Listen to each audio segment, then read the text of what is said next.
Every journey begins with a simple act of care.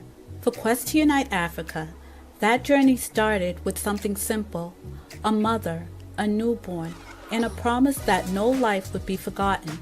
We did not begin with buildings, we began with people.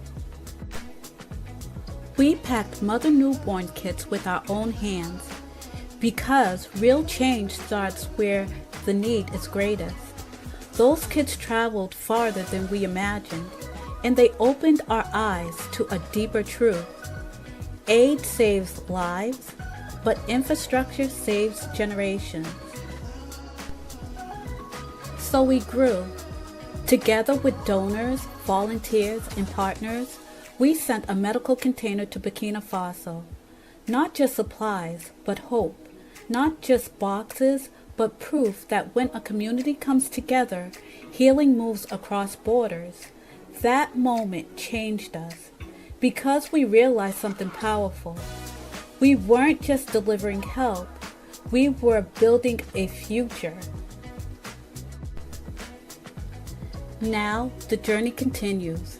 The next chapter is bigger than a shipment, bigger than a campaign. We are raising funds to build a state-of-the-art hospital, a place where mothers can give birth safely, where families can find care close to home, and where communities can grow stronger for generations to come. This hospital is not just a structure, it's a promise. A promise that healthcare will no longer be temporary. A promise that dignity will have a permanent home. And just like every step before, we cannot do this alone. Every gift, every brick, every name placed on the founder path becomes part of a story that began with compassion and is growing into legacy. It helps us move from emergency aid to lasting healing, from containers to care that never leaves, from vision to reality.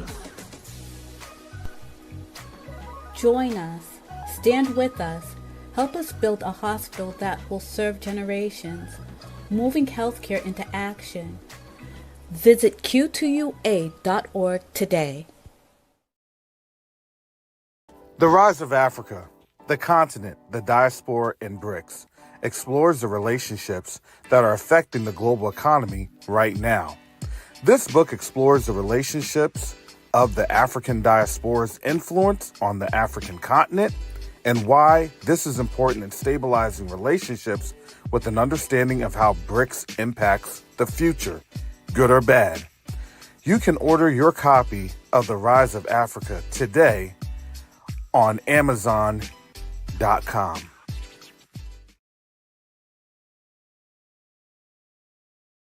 Neo-diplomacy is the new currency.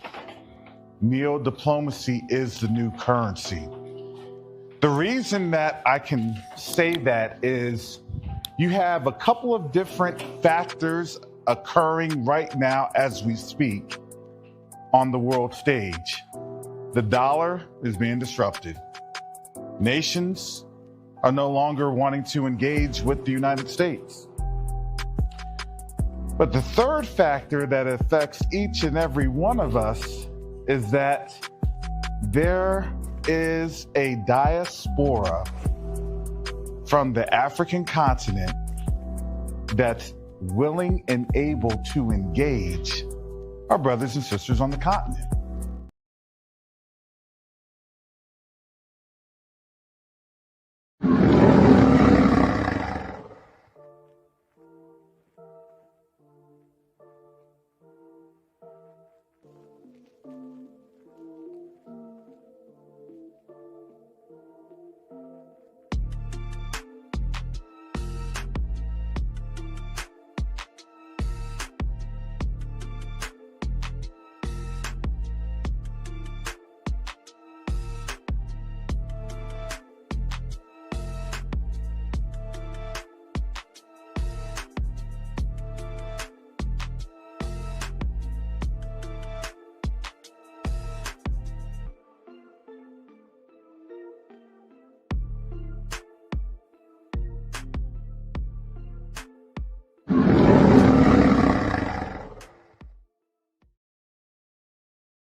All right.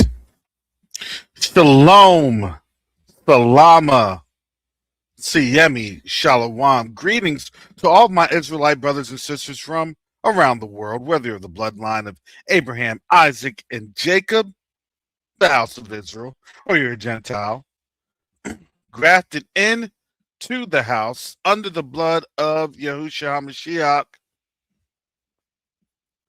I welcome you this morning. Now, caveats, if you're a Gentile on out there that's trying to have the understanding of the scriptures, and there are some idiosyncrasies to that. We've been there before, we've gone through that before. Uh,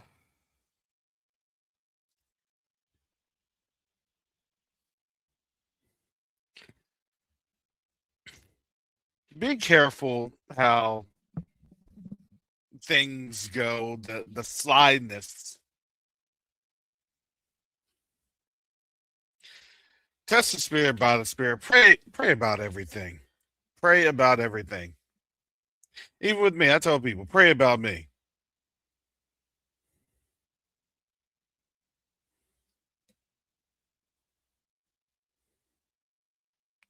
We've gone to a case of, well, they're not listening to, no, they've been listening. We told you they've been listening. You didn't know that they've been listening. You just thought that they weren't listening, but no, they've been listening the whole time. But their listening wasn't to listen to empower, it was to listen to see how you can then be influenced.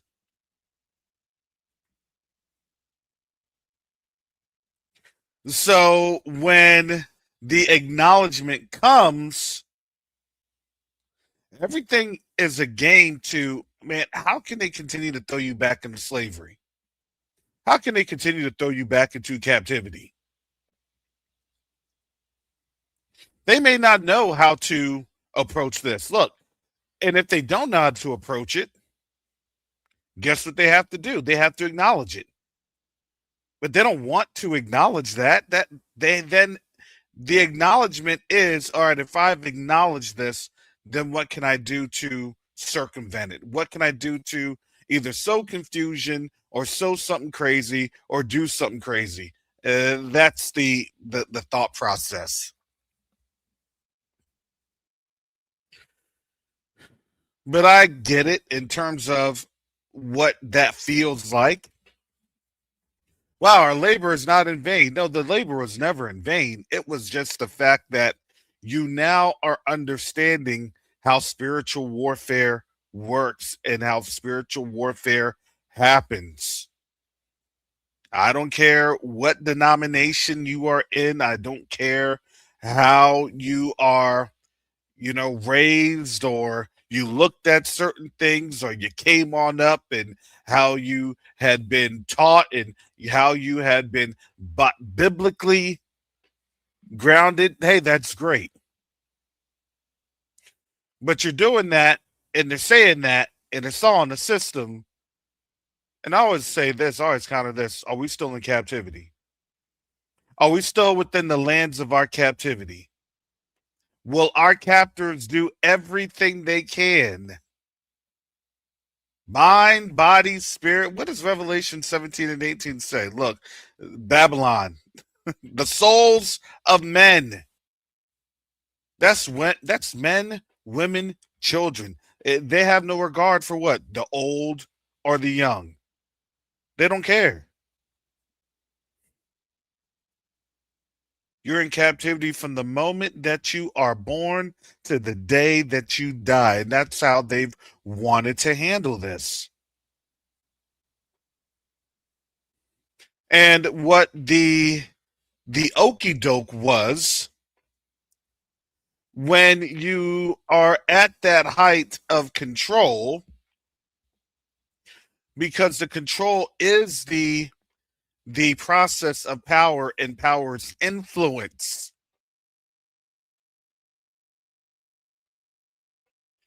If you've noticed that there is a power, we have power, we just don't control the power because they have that in control. Because it's the influence that we have. When we talk, people listen. When we say something, people are listening, even here on the internet, all around the globe, world, plane, whatever you want to name it. I just say it for colloquial or common terms.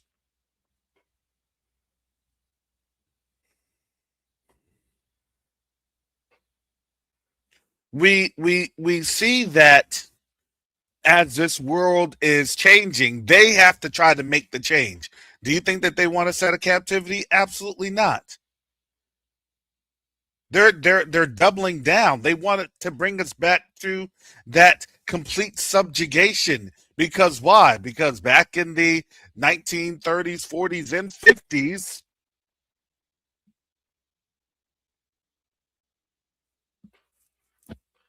there was a circulation in the amount of black dollars, which actually created wealth. They saw that wealth.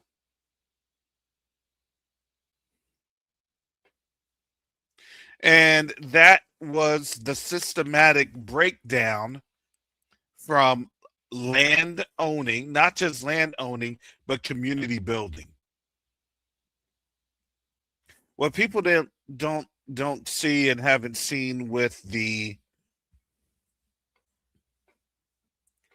what you had in Tulsa, what you had in Oscarville, what you've had in a lot of these areas, especially here in the South, where I'm currently at, there has been communities that have been built. Economic prosperity. They'll have their infomercials and everything else on. Yeah, you could be like me. I'm trying to have you be like me. No, no. And I want to be very, very um, direct on this. They could sell to you how to be like them. They can sell that to you, but they know that you'll never be like them.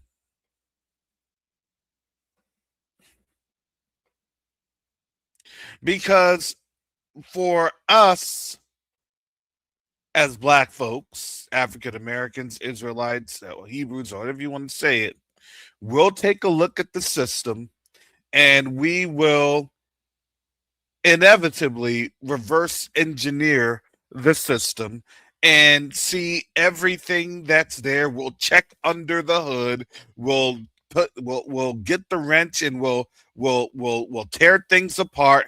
We'll bring things on out and then we reconstruct. Well, why did you do that? Well, why did because that didn't need to be here and this didn't need to be here and well, that's not what I asked for. I was looking for this. I wanted to do that. I tried to do this. Yeah, but that wasn't really efficient.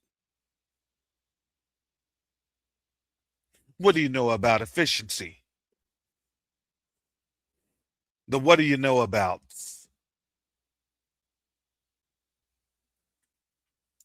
The how do you understand that? What do you means? And then when we look at things, we say, well, you could have operated like this, you could have worked like that, you could have done this, you could have done that. Do you know that those are all tools to healing? Counseling, consulting, all these other things, those are all tools to healing.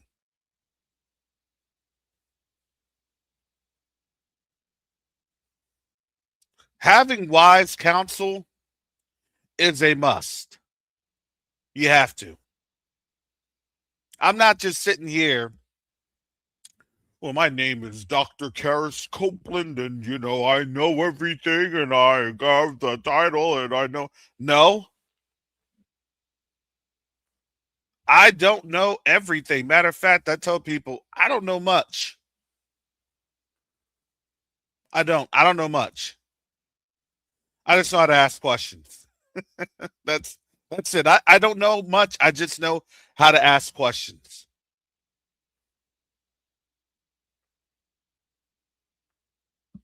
I know how to now, thanks to the Most High's help, I know how to sit patiently. I know how to not just wait, but to wait with the experience of letting pieces and details and things of that nature come through and shine through in the Most High's timing.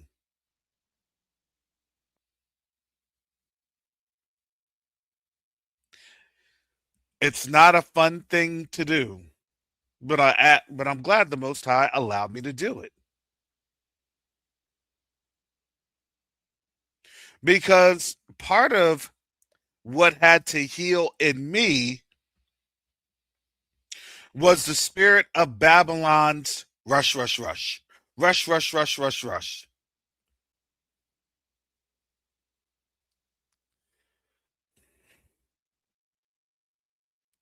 Quick feet, they rush into destruction.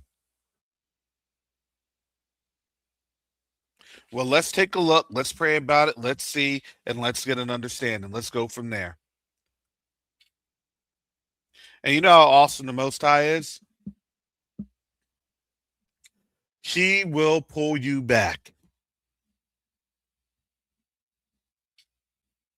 When there are changes and the developments and things of that nature, oh man, well, thank you, Father.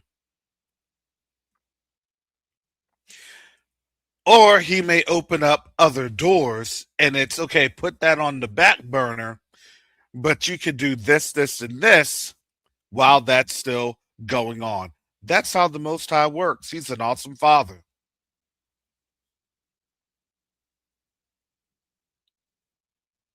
Or in the midst of an earthquake, the Most High could actually just have you in peace, not even knowing what's going on. Yesterday, I was on the phone doing some Q2A stuff with our folks, and as I was on the phone, we were knocking out some things with the website and some other matters with the plans that we're working on doing. As the Most High has given us those plans and those understandings, which is awesome.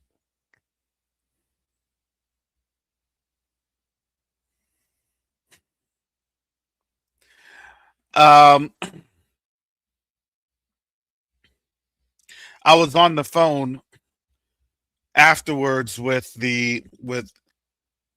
my Africa project stuff, and as I'm on the phone,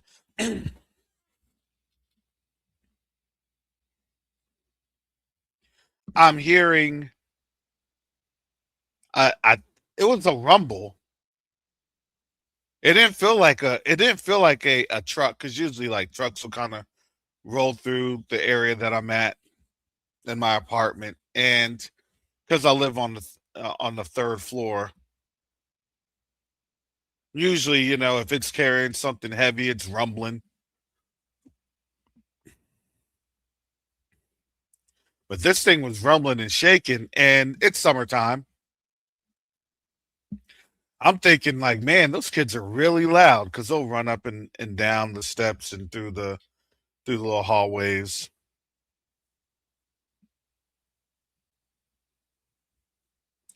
And it got to the point I thought that my dog was just barking. They'll bark at people sometimes and things of that nature.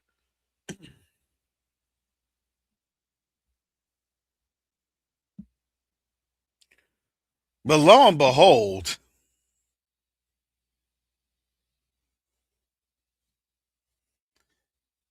he was acting like really strange all of a sudden. He was acting pretty subdued. Because animals have a sixth sense. They could sense stuff like that. I'm not gonna say it's sixth sense, but they could. They're more in tune to the ground. They're lower to the ground. They're more in tune.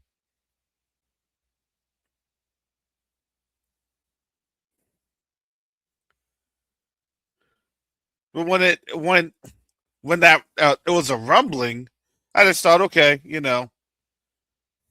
either something had flown on over from the base from McDill,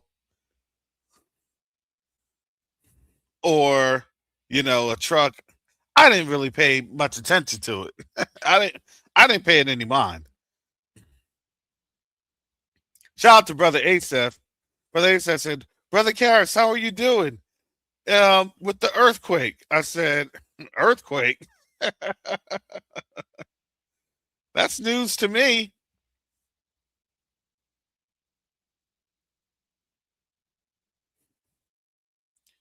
And then I looked and I investigated, and sure, lo and behold,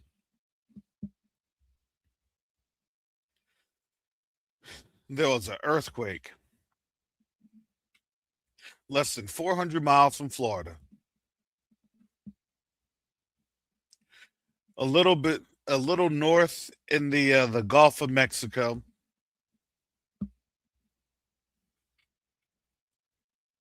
A little between Mexico and Cuba. And they said it was one of the strongest earthquakes in 150 years.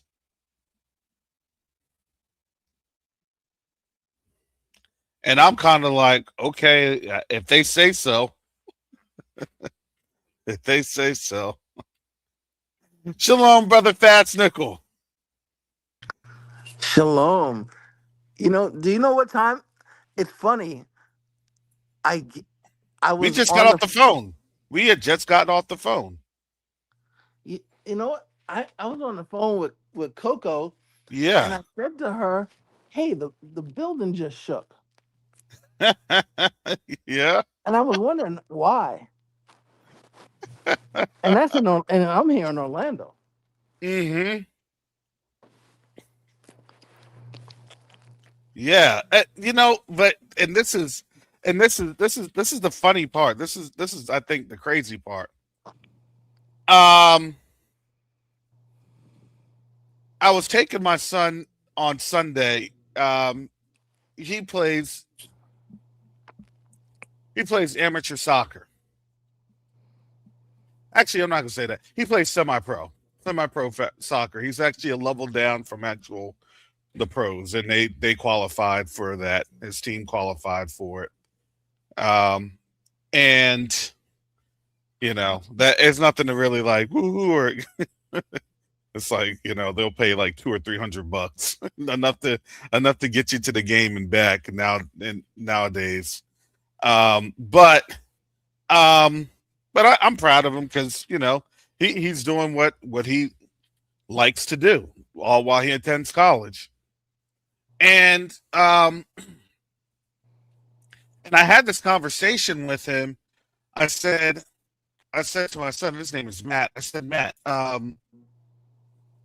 said, you realize that Florida is really just built on sand. And I said, you get a little bit of limestone pockets. I said, but really, Florida is just a locked in floating island with sediment. And I was thinking about that because I had some things on my mind with stuff over in Africa and building, and for some odd reason, you know that just stuck on me. And as I was really, thinking about that, literally less than 24 hours later, we have an earthquake over in the Gulf of Mexico. And yes, the Gulf of Mexico is shallow, but I think if you had something, probably a magnitude of 7 or higher, then we would have looked at a tsunami event. And, I probably would have been affected. Brother Fast Nickel, I think you would be a little better in Orlando if I'm not if I'm not. Yeah. Go ahead, Brother Fast Nickel. Yeah, Orlando is kind of safe. Mm-hmm. I didn't get. I listened to your replay yesterday, Mm-hmm. and it's funny. Last night I was talking to my crypto group about the 401ks, Come on. Yes. Yeah. Yep. Come on. and I was talking to them because I was watching a couple of videos. I mean, listen, you now know it's officially over because Go ahead. they have changed the laws, and now they're letting people put their not even the people, these fund managers invest their people's money in SpaceX. Yeah. Exactly. And Exactly. to Go ahead. me, to me, because think about this. The goal is you're gonna own nothing and be happy. Mm-hmm. The people, like, I guess SpaceX is gonna come out as being the most expensive stock to to to start out, and people have already been in that stock for years, so it's all about liquidity. So the people who got in years ago, the initial investors, now they're going to use people's 401k to invest into that stock, so that the people who got in years ago now have the liquidity to get out. Kind of like the 29 stock market crash. The 29 stock market crash, the people who were on the inside, they already had gotten the tip and got out. Mm-hmm. Yes. So they're liquidating because basically they're so the institutional investors are getting the dummies. Correct. They just playing everybody. Mm-hmm. And so this is how they're gonna wipe people out. Then they're going to wipe people out, starting with people's 401ks, because the hedge fund manager had stated, "Oh, well, don't worry. The IPO looks strong based off of what financials. There are no financials. There really aren't. There are no financials. There's no strength to this. It's the strength is it's a popularity wave. Ride the wave of a autistic person. I guess a functionally autistic person. No shade at autism, but that's what you hear. That's what you see, and people are looking at that like, oh well, that's going to save me. That's going to save my losses. That's going to get me on out. No, the folks that are trying to get on out, they're going to get out. They're already selling. Yeah, they're gonna be selling. So the S&P 500. So from what I understand, they changed the laws a couple of weeks ago to do something that they've never allowed. So the S&P 500 is allowing SpaceX, but the Nasdaq is not. I think that's because there there's usually they usually there's a way that they allow stocks to come in, but they they've got they have basically thrown the rules and the laws out the window. Yeah, there's no regulation. There's There's no no regulatory regulation. safe rails. Yeah, No, and there's no it's safe rails. and when you don't have any regulatory safe rails, that's when things are going to crash. And they're so that's why they're anticipating a crash. They know that the crash is going to happen, but what they're trying to do is it's best to have a crash occur um, usually in the late summer, early fall. That's what they try to do. And the reason that they try to do it, here's the reality. You don't want to have a crash occur, just like what you have with the World Cup. You don't want to have a crash occur while people are here because let's just face it, then services go down, then things go down, and it's not just a national embarrassment, it's literally a matter of security and risk that people are running out of money, and what are you going to do?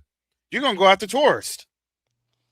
Yeah. That's If yeah, here in Florida. Yeah, you're going after the tourists. You murking on somebody. You what's the you what's the term these kids use? Yeah, you're gonna turn into automatic ops on these tourists. well, if you look, I mean, nowadays you can even use Chat GPT. But I did this. I think 5 or 6 years ago. I did this. If you look at the crashes, and like I remember the crash in '87 because I was in class when that happened, a Mm, night class. But regardless, when you look at the crashes, the majority have happened of them around September, October. yep, because September is when you have that's your end of summer reporting. It's your end of summer reporting. Your summertime's supposed to be your the most economically viable,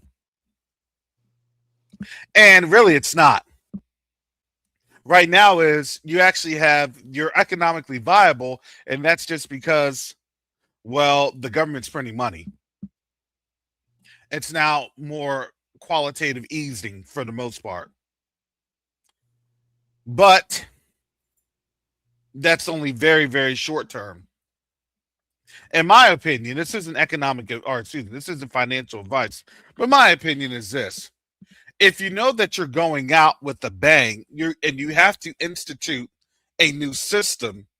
Well, the new system is going to be designed for some people to eat, and this new system is going to be designed for a large amount of people to suffer, to be deleted via the most silent of the silent killers. It's famine. You all know why? Because people are too weak and too hungry to get on out there and protest. Because you're dying a slow death of malnutrition, malnourishment. You don't see a lot of people there in Gaza protesting. They're too weak. They're starving. It's scary what you're saying, but what they're what's going to happen shortly. I'm not giving any time frame or anything, but what's going to happen shortly, you're going to have one group of people who are going to get ultra rich and another group of people that are going to get ultra poor. There's going to be no Mm-hmm. middle. No, and that's what they're doing right now. Because if you see what's happening right now, there is no there is no circulatory money. Why? That's why they did AI. AI was to basically have their agents, and their agents served as middlemen. The middlemen that would then go to college, or men and women. Okay, I'm just saying middlemen, but the men and women that would go to college, earn their degrees, right? Be in the management field, you right, hold the meetings, understand what was going on from the other junior employees and all that other good stuff. Well, they're not doing that. Automation tools, AI, let's get agents in there, and we're going from there. You hit it on the head when you said about the AI. They're gonna they're gonna have an AI bubble, no different than we had in 2001 with the One. .com bubble. Mm-hmm. Of course, clearing out all the AI performers. And then in that clear out, it's a consolidated effort. All the people are going to consolidate. And then there you go. Yep, Well, what about, antitrust and all that stuff? It's all out the window. it's all out the window. The people at the very top, they already get they get the tip. Yep. Well, they get the tip because they've already planned all the events. So this Yes. is a plan. This is what I said. It's a planned collapse. But people didn't Yep. want to hear that it was a planned collapse. They just thought, no, everything's gonna be fine. Everything's honky dory. They got my best interest in mind, huh? I talked to my financial planner, and he said everything is gonna be all right. I have this conversation with my mom all the time. Well, it's gonna be good. My financial planner, they said they got the insurance.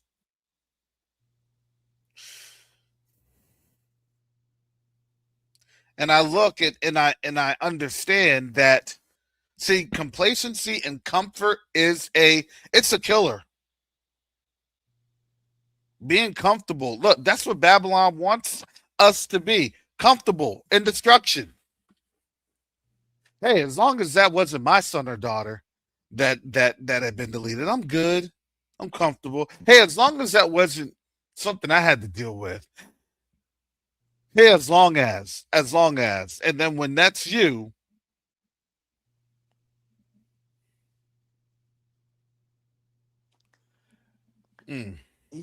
Listen, their mo is they're all about themselves. So the moment they're trying to reel you in, you better run away. mm-hmm. But yeah, but people are gullible because you have and all right. Don't think that they don't plan for this decades in advance. I knew that they were going to plan for this decades in advance. The reason is you had such a large number of baby boomers. And just as Minister Rick said yesterday, which was very profound, shout out to Minister Rick, very profound. How are you going to keep up the Ponzi scheme of these pensions and these 401ks when you are aborting your future workforce? You can't do it.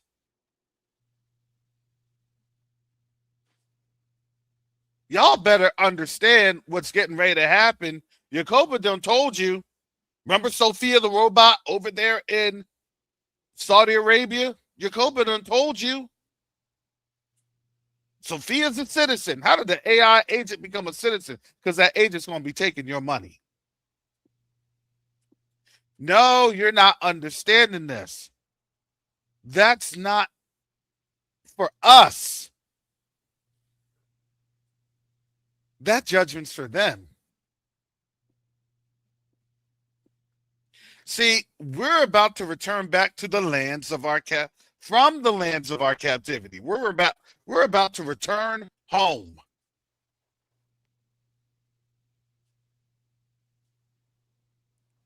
That's what's ending up happening. Do you not see all that shaping up? Why do you think Ghana had a historical reparation, or excuse me, vote? And people are mad that that vote came up because they knew exactly what that vote was going to be. U.S. reparations. What? Wait. That wasn't part of the contract. That wasn't part of the contract that my forefathers had signed.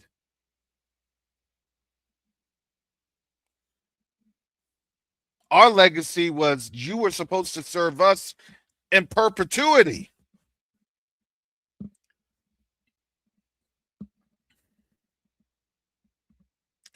Well, you didn't read the fine print. See, no matter what man says doesn't mean anything to what the Most High determines.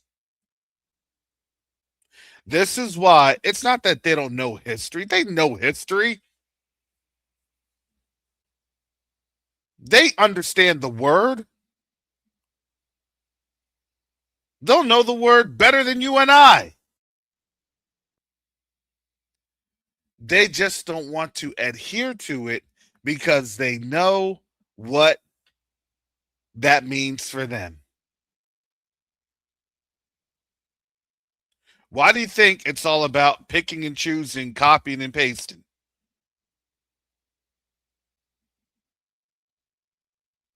Why do you think that Trump is making a mockery of everything that they have declared as holy? He's making it what?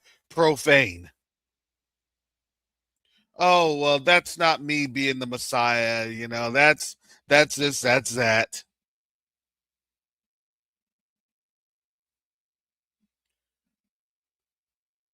Because he's literally illustrating what the Catholic Church did thousands of years ago. What they did at the Council of Nicaea, what they did with Origen and all the other early quote unquote church fathers.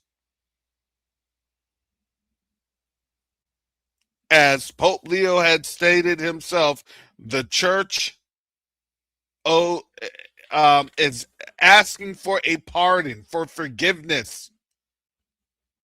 Okay, you've acknowledged that you messed up. Now acknowledge coming out of some of your bag over there in them catacombs. Put together a team and give us back our stuff.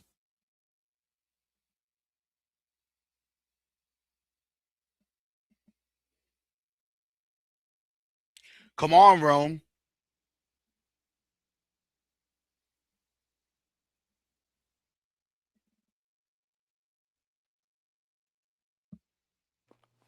This is why the Most High has to be involved, because you know they don't want to do it. Nope. They don't want to look. They know that they have to do it. And here's the coldest calculus. This is a very cold calculus, and I want our people to truly understand this.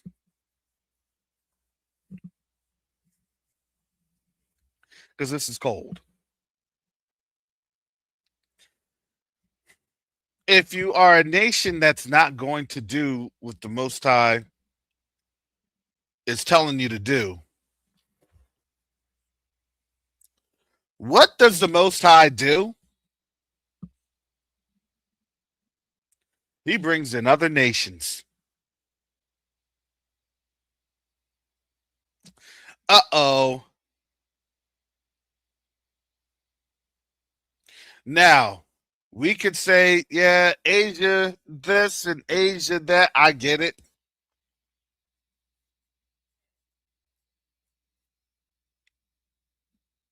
But in 2nd Ezra chapter 15, when you're looking at verses 40 through at least 47, they're going to do service to daughter Asia. Why do you think they took out Esdras? Because at their end, they go into captivity. To all the people that they said, what they have human rights violations, they have this, they have that.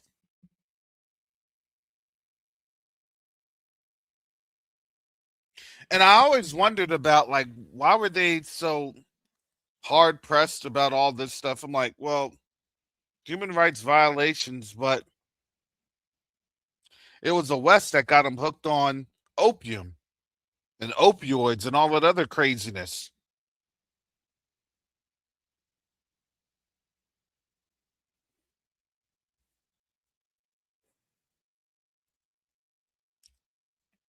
So that always had me scratch my head. No, it's because they understood when that shift was going, when manufacturing, why did they bring their manufacturing over to China? Well, because it's tag, you're it. It doesn't make sense on a physical level. Spiritually, oh, that makes a lot of sense. Why do they do things the way they do it? Well, it's just the way it is. No, it's not.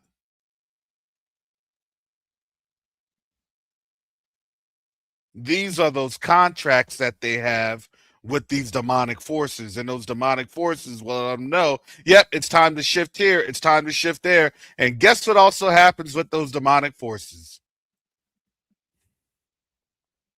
Well, you start to owe them. And these folks, they pay with their lives.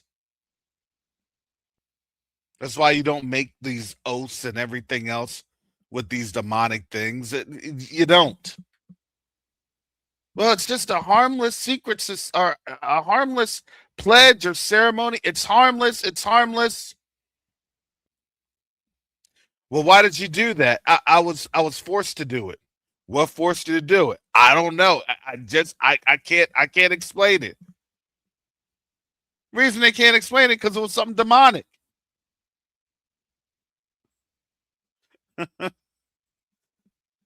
Gee, can you Sad, not? sad but true. You see what I'm saying? Why?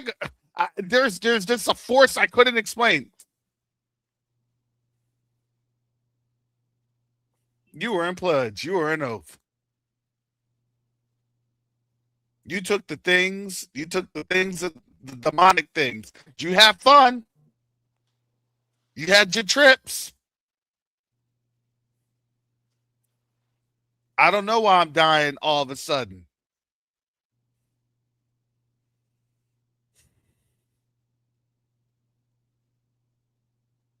And the reality is that they can still be delivered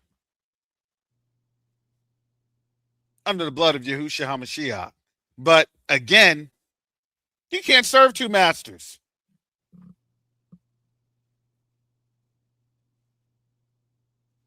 You have to denounce one of those masters. What they don't want to do is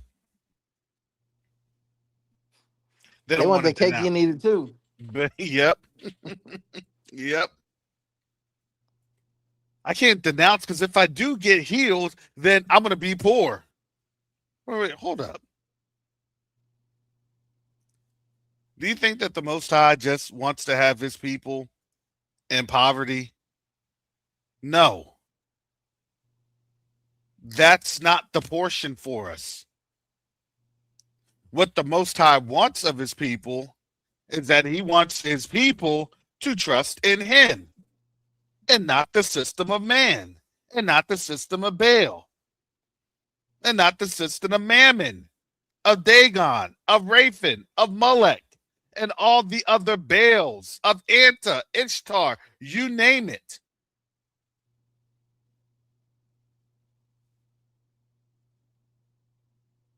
Have you noticed that every so often there is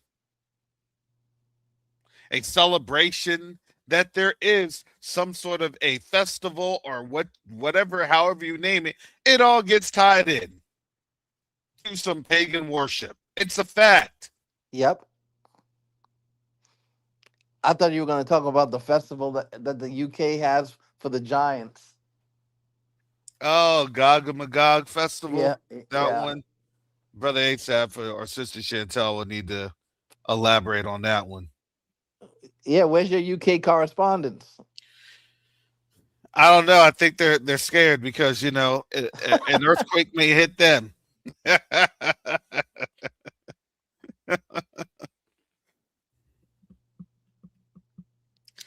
So, oh,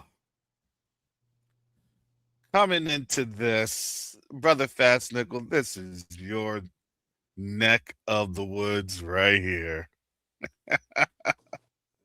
Oh, let me share this article.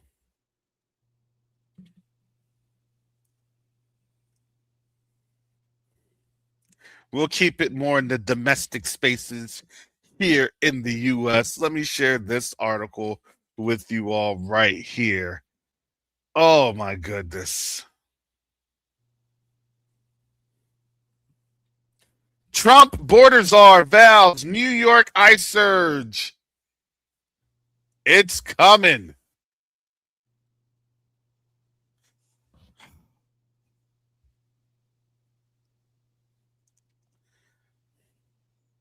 This is from Bloomberg. Josh Wingrove of Bloomberg. This is yesterday.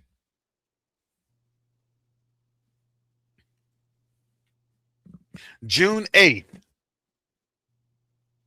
The Trump administration has drawn up a plan to surge U.S. immigration and customs enforcement personnel to New York City, a move that threatens to escalate tensions with Governor Kathy Hochul over the president's migrant crackdown.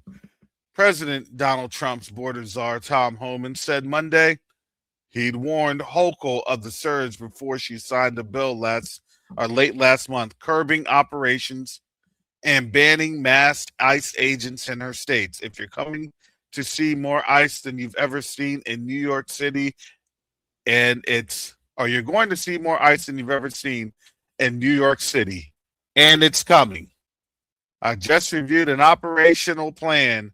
I'm not going to tell you exactly when it's going to happen, but it's coming. Usually they say that within 90 days. You know what's interesting about that is anyone who's watched season 2 of Daredevil, it's it's similar to that, where Kingpin Mayor Fisk put in his task force that were above the law. Mm.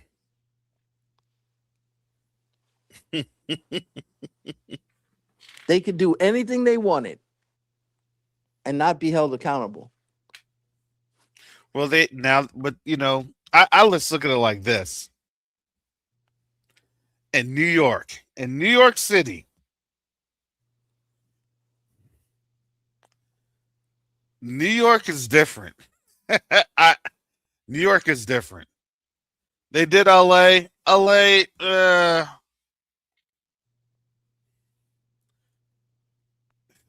I'm going to say New York is different. And this to me is going to be kind of the actions that they want to have to make things go even crazier. Because I don't see any good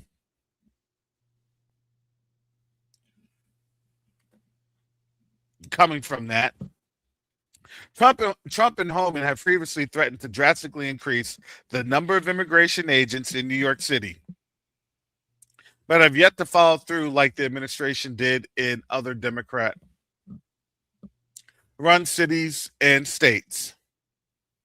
Homan has insisted it's easier for immigration agents to arrest people who are already detained in jails than in the broader community. He said he told Hochul privately that he would flood the city with ICE agents if she prevented them from arresting people already in police custody. All right, so this is now a police custody issue. You get taken in, and I'm going to tell you this.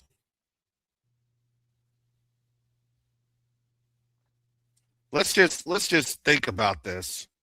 Let's put on our critical thinking caps. Chances are, if you are here illegally, you're probably not going to be in police custody because you're probably going to be the most law-abiding of the law-abiding citizen on out there. I mean, maybe if you have a parking ticket, an accident, that they get you, but if you are there,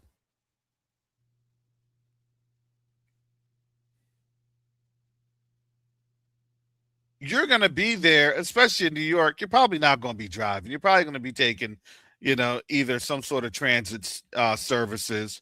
So you've already reduced your exposure. Yeah, exactly. You're gonna be the ideal illegal immigrant. You're not gonna have no troubles. You know, if people even badmouth you or say something crazy to you, you're not gonna fight back. You're not gonna say anything, but you're just trying to get from point A to point B. So that's not gonna happen in terms of, oh, you have illegals. Very small percent, very very small percentage. Because reality is that a lot of the illegal immigrants that are here in the United States have been told by a broken immigration system, which is what it is. It's a broken immigration system. Hey, you are going to be here illegally until you get your hearing to make you legal. That's why these folks are getting snatched up at the courthouses on their way to become a legal citizen. Well, you're on your way, you're paying your taxes, you had your ITN number and everything else. But we got you. Thanks for playing. Thanks for making yourself rich, and we done confiscated all your money. How is that?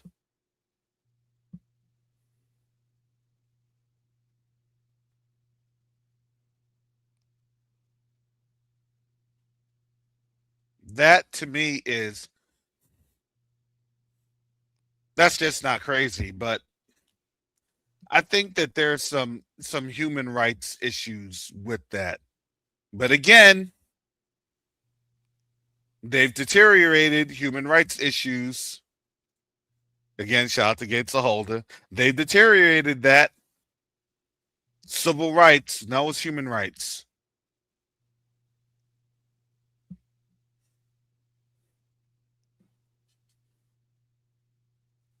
That's what I'm saying. Minister Rick, he said, scratch that. How many immigrants can afford to live in New York City?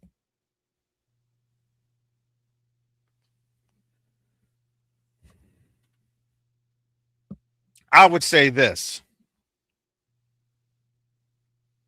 More than likely, you have a lot of immigrants that are either in like Brooklyn or um, over in like the Yonkers area, north of the city, maybe a New Jersey area. That's the New York City area. Now, Manhattan, I don't know. Harlem, whoo, you're just squeezing by because those places are expensive.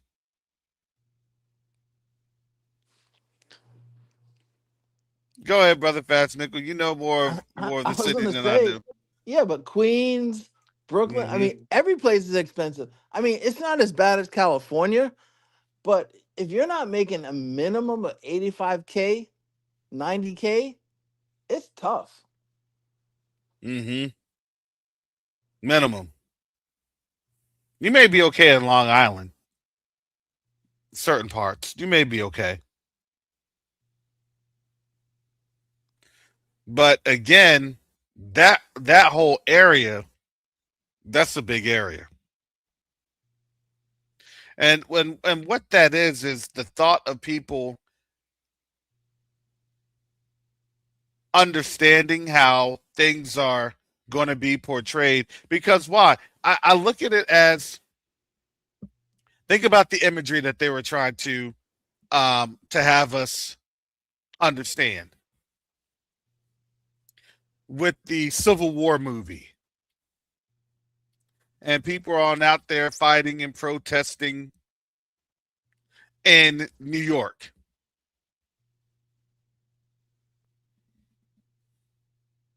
Now, I'm not saying that the movie is reality, but the fact of the matter is that now you're going to see the images, and they're looking at invoking those images that they got with their with the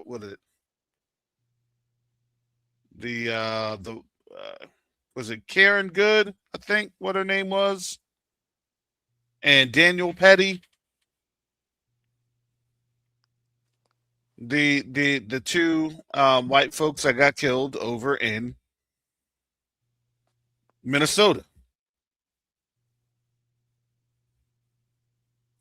And you already know in New York, a lot of those people don't have they don't have any sense either.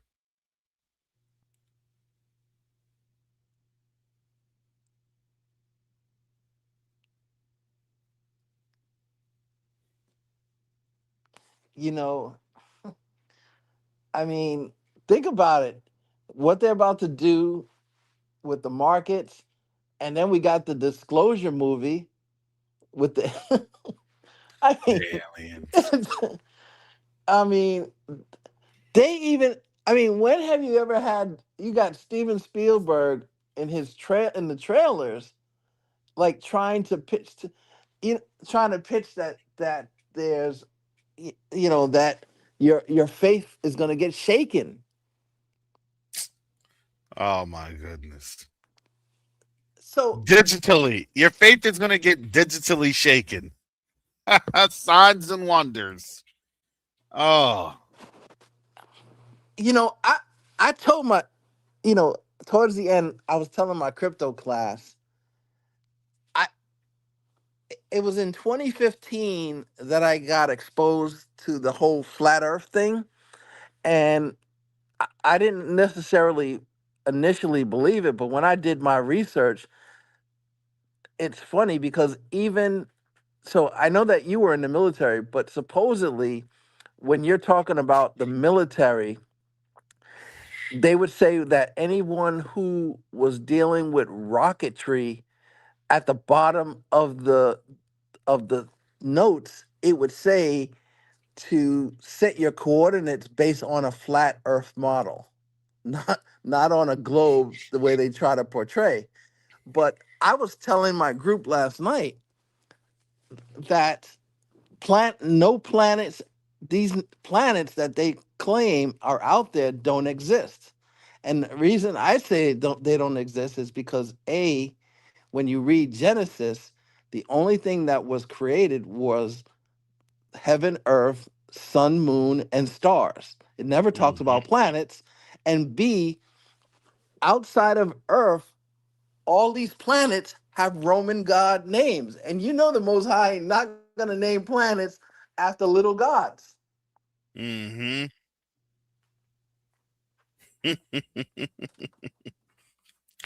You know, I I always just looked at things from the Bible.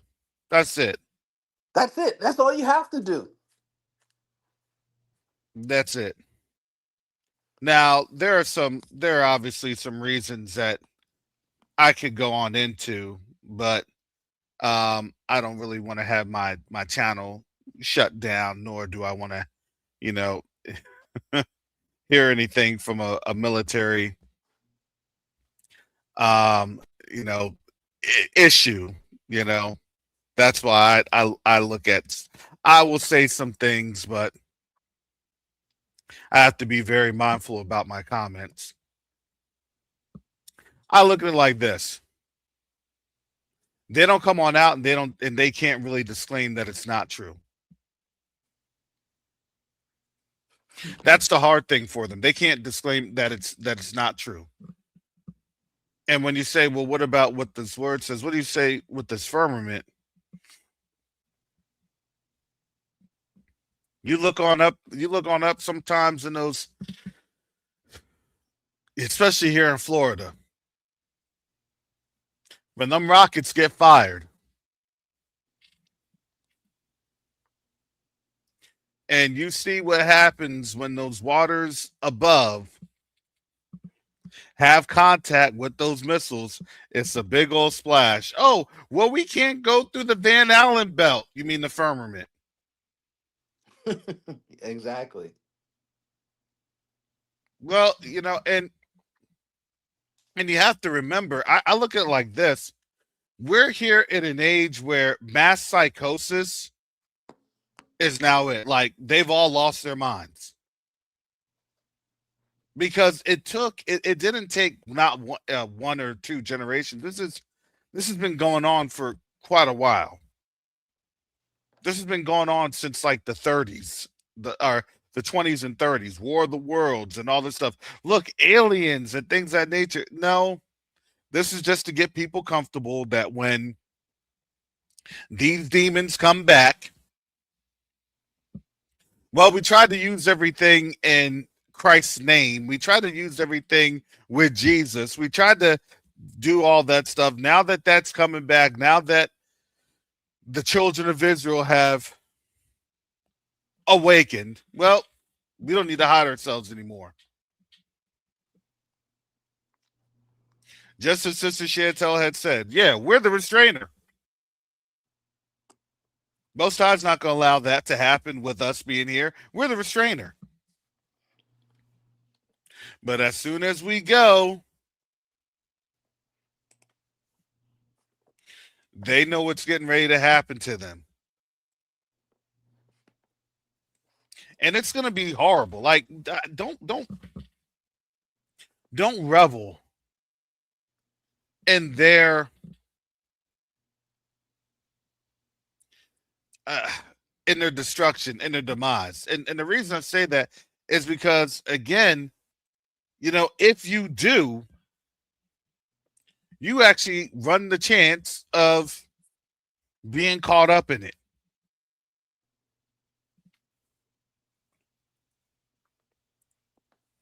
The meek shall inherit the earth. Meekness and humility, that rules the day. Not pompousness nor arrogance. That doesn't. It doesn't do anything but to satisfy the egos and to serve themselves. Because you already know who they serve. They don't already done told you that on that island there in the Bahamas. I don't know what else to tell you.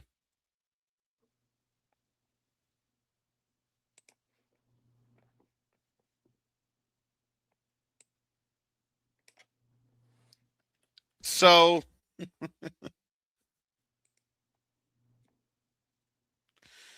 it's interesting to me that all this is going about. And I would say this to me is one of the true stories that needs to be stated right here. This is from Reuters. From Hee Jin Kim and Josh Arslan.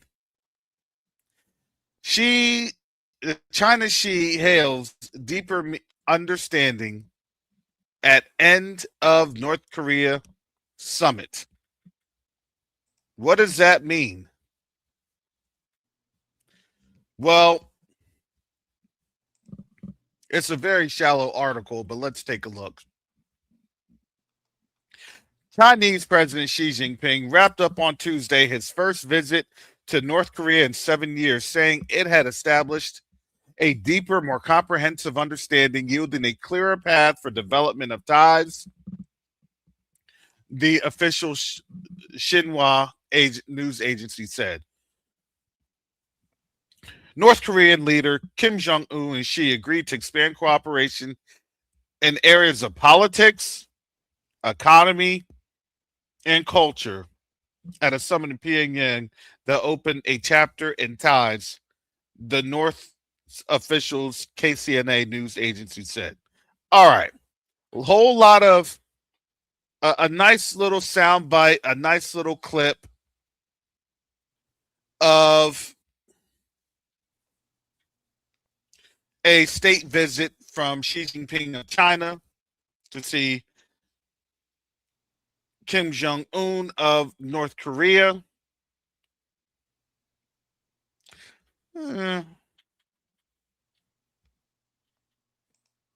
At first glance, what do you take of that, Brother Fastnick? I want to get your take real quick before I go in on this. What is your take? What does that article speak to you? How does that article speak to you? I actually was prepping an email blast, but let me look. Go ahead. Chinese President Xi wraps up on Tuesday first visit to North Korea. Wow, the kings of the East. Mm-hmm. Yep, that's one. That's one. Understanding, yielding a clearer path to development of this It's North a Korea. yeah, it's a very short clip, but go ahead. No, just yeah, it's a short article, but I mean, China and North Korea.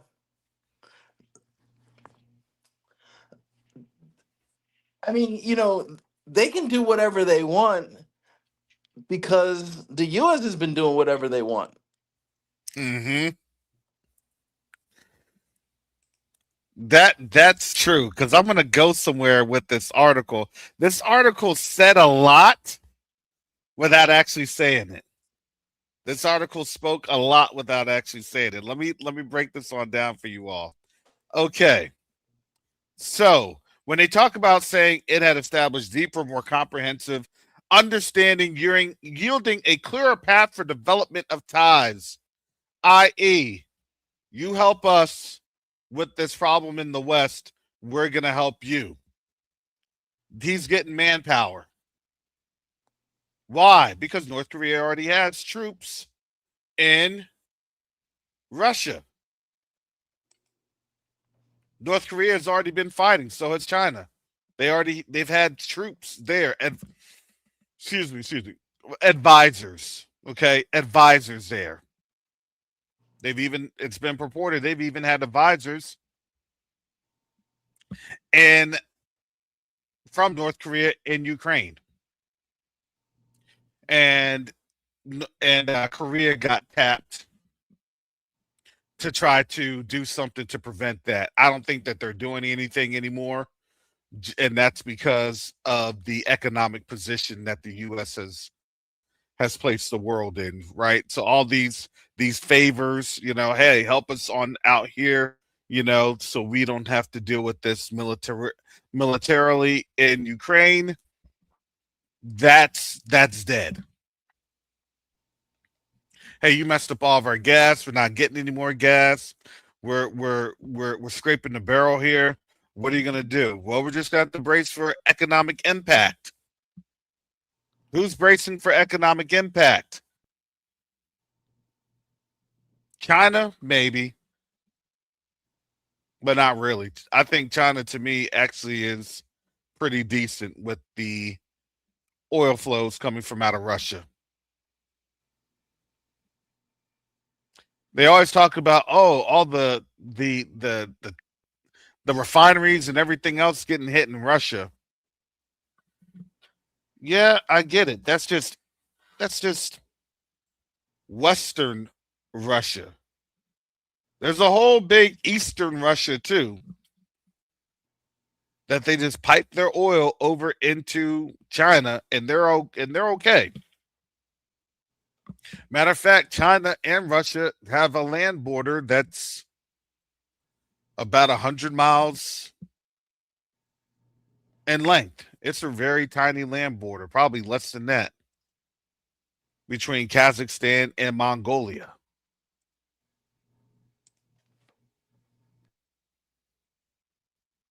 So the biggest thing that I look at right here, North Korea leader Kim Jong Un and Xi agreed to expand cooperation in the areas of politics, economy, and culture. See, they threw the economy in there, thinking that you weren't going to see anything. That's the biggest one of them all. Economy, i.e., they're going to be making money, i.e., they're going into a greater position within the global south. They're not caring about the US dollar like that anymore. Everybody's now positioned for I would say, the imminent collapse of the US dollar. Does that happen this year? Does that happen this month?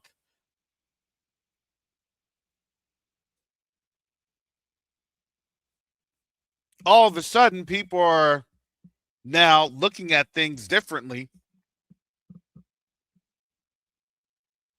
Well, we're going to throw sanctions and sanctions. They've already proven that sanctions have no effect. You want to know why they've proven that sanctions have no effect or impact? Remember, I was telling you, I said sanctions, they're not effective. They're laughing at sanctions. It doesn't do anything. No, sanctions do stuff. Sanctions do all this. Do you know now they don't say anything? They can't say anything because the moment that the U.S. struck Iran back on February 28th, that showed that sanctions were ineffective. They're ineffective.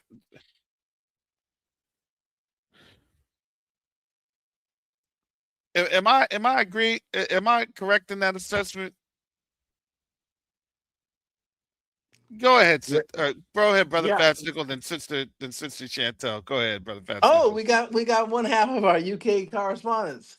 Yep. Yeah, I was just gonna say, yeah, the sanctions are unaffected because they have workarounds. Yeah. And if you have to fire because you had a feeling, because you felt something or you did something, that just cued to the whole world that your economic system was fake. It sounded good on paper, but you had to go off because you couldn't do anything. You were looking ineffective. You were looking weak. Shalom, brothers. Excuse me. Shalom, sister shit. What say you? Bro, I know my voice is Live from deep, but come on. how you doing, sister shit? Shalom. Can you hear me? Hey, Yes, we what's up? can. What's up? Okay, because I've got my headphones on. Um, yeah. Oh, hold on. Give me a second. I'm getting a call coming in. Just 1 second. Sorry. So while she's doing that, yeah, that when people say, well, diplomacy, see, diplomacy only worked when it was one sided. And I was laughing because we can all see that countdown coming. It was like, oh, well, they're going to try and do this, and then they do that. Well, they're going to try to do well, we could do economics and we could do cash and everything else, and they said no, you need to release all of our stuff.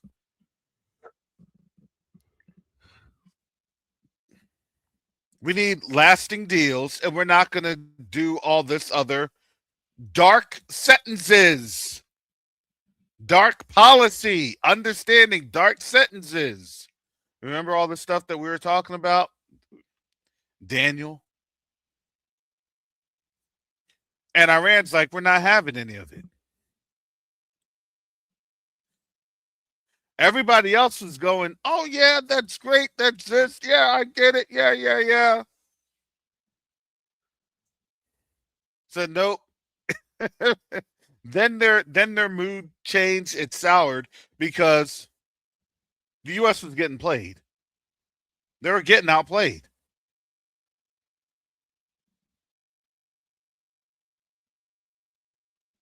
And then as they got outplayed,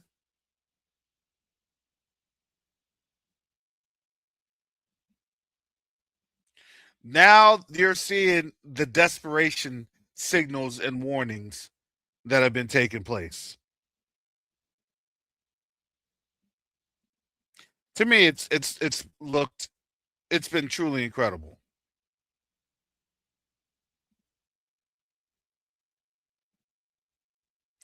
Are you back, Sister Chantel? All right, she still may be on the call. But with Sorry that, about that. all right, go ahead.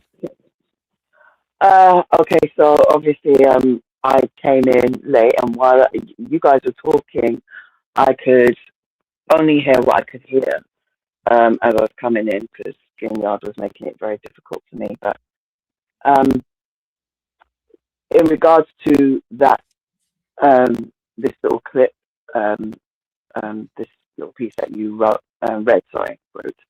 Um, when I'm reading that, where it says, that North Korea, that Xi Jinping and North Korea are trying to establish a deeper, more comprehensive understanding, yielding a clearer path for development of ties. Development of ties. It just, for me, I just think about the one thing that China wants the most. Like when I read, um, Judgment on Asia, it's like I said, it says Asia. It doesn't say portion. It says Asia. So it's kind of like like there's this. We know that there's this pull for reunification from North Korea with South Korea and China to Taiwan. And for me, where it says like a more comprehensive understanding, yielding a clearer path for development of ties, I feel like as if they're thinking about um, the ties of what they've lost. You know, going back to the old order where they were just one. You know, beginning with like I said, the reunification of North and South Korea, and then also the reunification um, of Taiwan with mainland China, just Mm-hmm. like how China kind of brought Hong Kong back under them. And I feel like as if this is not just something that's just with them. I think this is something that they want to have sweep across the whole of Asia. They want that reunification. And when we think about that, it's something that is very, very much in the realm of the dragon, that reunification, that one world system. It might just be something that starts there Mm-hmm. and continues on to the point where what we know the Bible says it's a worldwide thing, that it becomes global through trade, starts off with trade. I can't remember where it says in the Bible, but it's kind of like it feels like this is this great utopian, Mm-hmm. this wonderful new civilization that we've come into, but it's a civilization against the Most High. There's a distinction in the Bible between the dragon's kingdom and the kingdom of the Most High. Um, and again, we were talking about, what if we have to, you know, um, like Africa has trading ties with Asia or so on and so forth. And I'm like, the more I'm seeing with what's going on them and what I said yesterday, I feel like the Most High is literally pulling us away. Like he's like saying, "No, I want that distinction. I want you. Like I'm taking my people. I'm going to put that dome of protection around you. They can trade with each other as much as they want, but they're leaving my people, my land, out of it." And I feel like, what if uh, this does happen?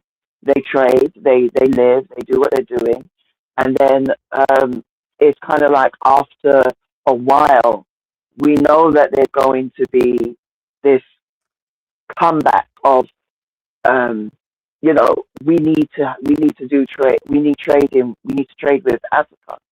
It always starts off nice. Mm-hmm. They always show their nice hand, like, oh, let's this and let's that.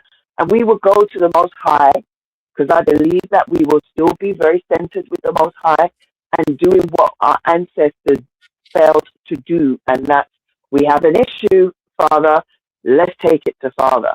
If Father Mm-hmm. says yes, then we go along. If he says no, then, and he says he will say no, because he's like, nah, they've got the whole world. Tell them to let the earth rest for 1 year. Tell them to do what they're supposed to. What I have you doing, 7 years of doing what they're doing, and then on the seventh year, let it rest. But they can't do Mhm. that. They will never do that. They And then can't. it's like they right exactly they can't. And then they'll keep coming back as they do until it becomes where they become nasty, just like Babylon. Because that's how, remember, um, Second Ezra 15 is very quite clear. It's quite clear. They're going to be just like her. All the same devices, all the same tactics. We're seeing the same tactics anyway. It's just, it's being used. They're using this. It's kind of a manipulation of it because everyone that comes afterwards, they manipulate what came before them, but it's the same tactics, right? And then before we know it, we're in an all-scale, all-out war with them. And we know what the war scroll says. They win three, we win three, then the Most High comes down and settles the matter. But Mhm. for me, I just feel like it starts, we might literally be seeing the beginnings of all of that. Like this whole one world system that they're trying to bring into effect. We know that the 10 give their power to the beast or to the dragon, whichever. We know that the 10 are going to be powerless because they literally have no power. Babylon is going to be destroyed. She's not even going to be a thing anymore. And the rest of the world will be at peace and will be quiet. And everything will, like I said, will seem like this wonderful utopia. This. Oh, this is amazing. And they'll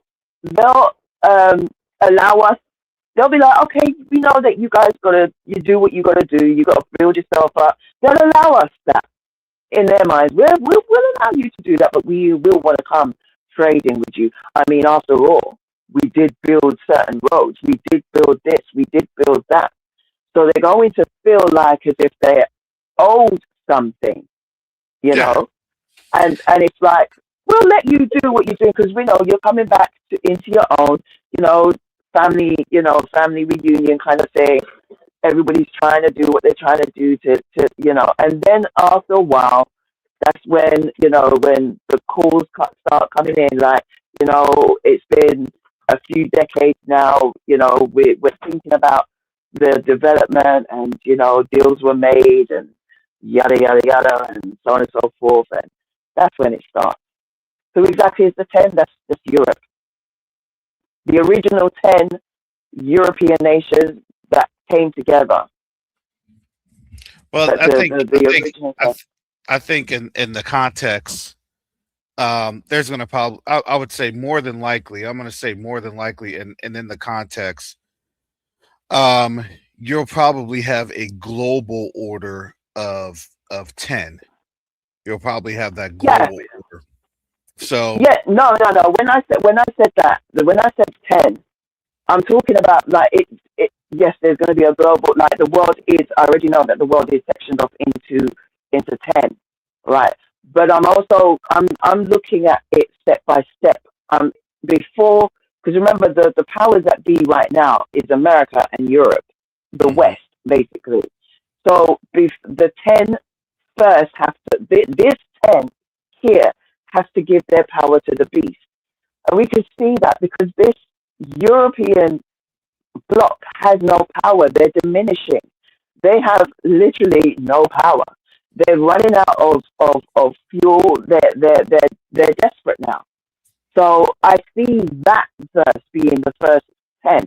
Nothing, everything is very much cyclical. Nothing is ever just, yeah, it's just this. It's a layer upon a layer upon a layer. It happens, it's a wash, rinse, and repeat. So just because I'm talking about this 10 being the Europeans, that's right now.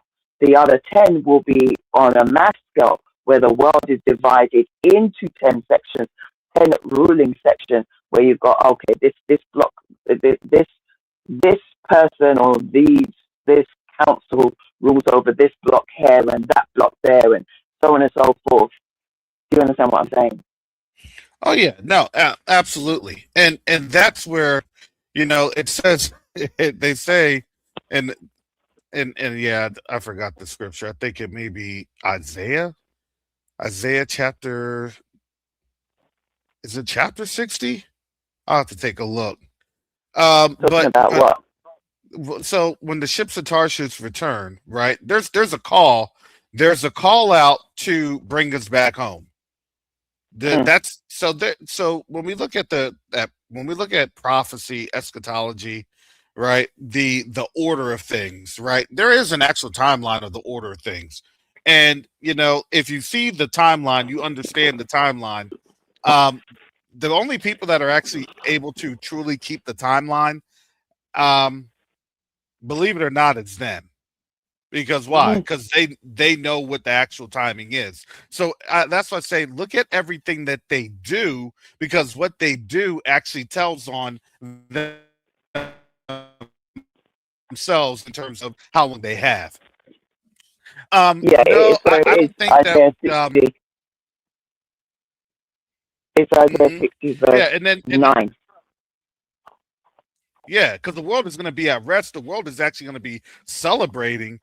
So it's going to be so it's actually going to be crying, and then it's going to be celebrating. Why is that? Because it's having mixed emotions. Because why? Because Mm, everybody's in like a state of crazy confusion. Well, I like it, but I don't like it. I hate it, but I don't hate it.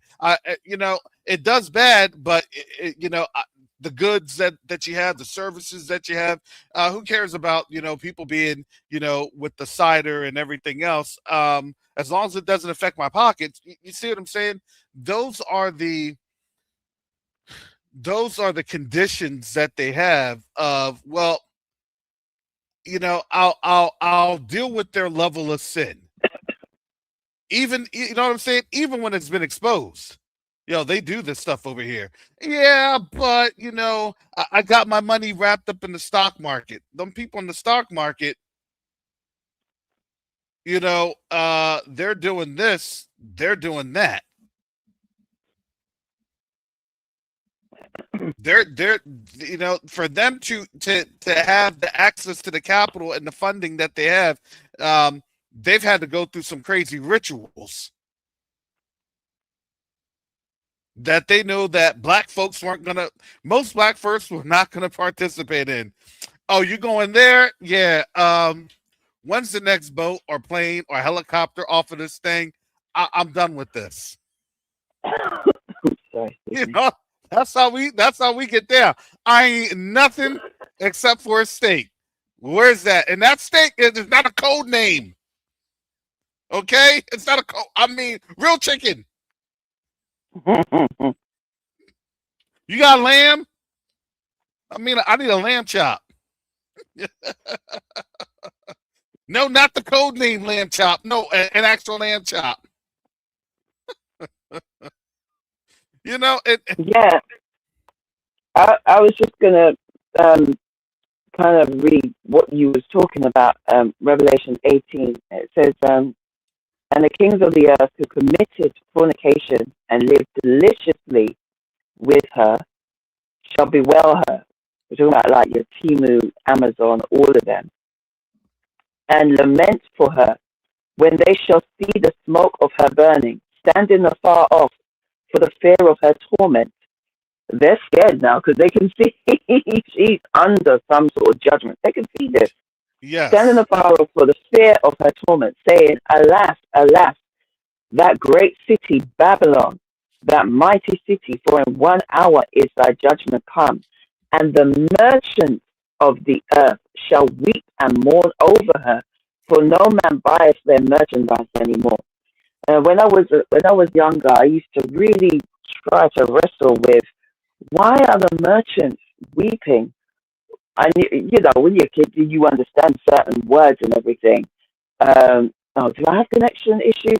Yeah, Sorry, let me you're take this. bubbling. Yeah, It's, you're it's bubbling the now. headphones. Give me a second. Give me a second to take I these don't know if it's headphones your out. headphones or if it's your connection. It may be the actual connection. And she may have to try to do a different browser. Can you hear me now? Yes, that's a lot better. There we go. Yeah. I'm like, there's no connection, no headphones or anything. It's a straight Uh, mouth to phone. yeah, no, So, that's a connection issue because when you paused, you had clarity, so it is actually your connection. oh my gosh. And Mhm. I've got good internet. I think they're just, I don't know, man. Maybe I'm being watched or listened. Who knows? But You probably are. Don't worry, we all are. when I was a kid, I used to try and figure out why. Okay, so um, I grew up like many of you, was taught that the Roman Catholic Church was Babylon. And so I'm trying to figure out why would the merchants mean anything? Surely it would be the kings of the earth and the politicians and so on and so forth, because those are the ones that are making the laws. Those are the ones that are ruling the countries and so on and so forth. You know, nudge, nudge, wink, wink. That's what I thought. That's what I believed, and that was the belief back then and everything. Now, obviously, now that we're in this waking up, but even before, even if you don't wake up, you can't deny the fact that, especially now where we've seen all these technocrats putting money into people's, campaigns and so on and so forth. It's like, so who's pulling the strings? Who is the one that's really ruling? I mean, we already know. So when we see all the merchants are weeping. The merchants are the ones that are aghast. The merchants are the ones that are feeling it, right? Because they're great big juicy fruit that they have been sucking off of. Excuse them, but it's gone. It's gone. See, when Elon Musk talks about, oh, alas, we're not having babies anymore. He don't care about the children. He don't care about that. The only thing he cares about is, I need more people to make sure that my company is going to survive. Right, I yeah, be need more profitable. people to feed, exactly, to feed off of. So when the whole of when that fruit has been plucked and there's nothing else for you to consume, that's it. Who are you going to consume? We don't. When we're back in our land, we ain't going to need you. It's over for them. They know this. That's why these people are literally doing what they're doing. Again, like I said, everything is about resources. The first issue in heaven was about resources. I want the praise. You're not getting the praise. But I want the praise. You're not getting the praise. Follow me, angels. He fell, and we're where we are. It's always been about resources. This whole thing with the church talking about, oh, it's this holier than thou kind of, no, it's resources. Because if that wasn't the issue, if it wasn't about resources, why do churches always love to hoard money Mm. and sit on the best real estate? Anyway. That is well. That there's no argument with me on that one. There is no argument with me on that one. Now I do have to. There's something that I was just thinking about what you had stated. Um, when I tell you, prophetically, right? All these things that are going on in the contemporary space, as I've stated. Look, here in the United States, don't get it twisted. They got the biggest World Cup distractions ever. That was literally stated by Donald J. Trump.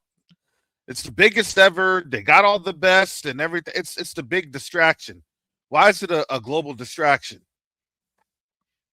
And I was listening to some of the YouTube folks this morning, some commentators, and they're stringing together some TikToks, and they're like, "Yeah, why is even America hosting a World Cup? And this isn't their like national, like pastime sports. For most of the countries, this is their national pastimes.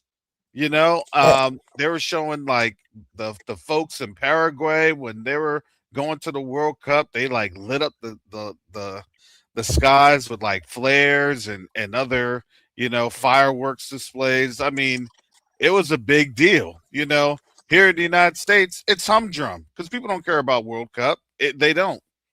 They're more concerned with the Knicks game and the president, giving the Knicks the loss. I thought that as well. I thought So that as well. Why do you guys have it? Not that I'm like, oh, we should have it. I don't care. But it's like, it's all about timing, really, isn't it? Because do you know how many years you have to have planned for this to go into?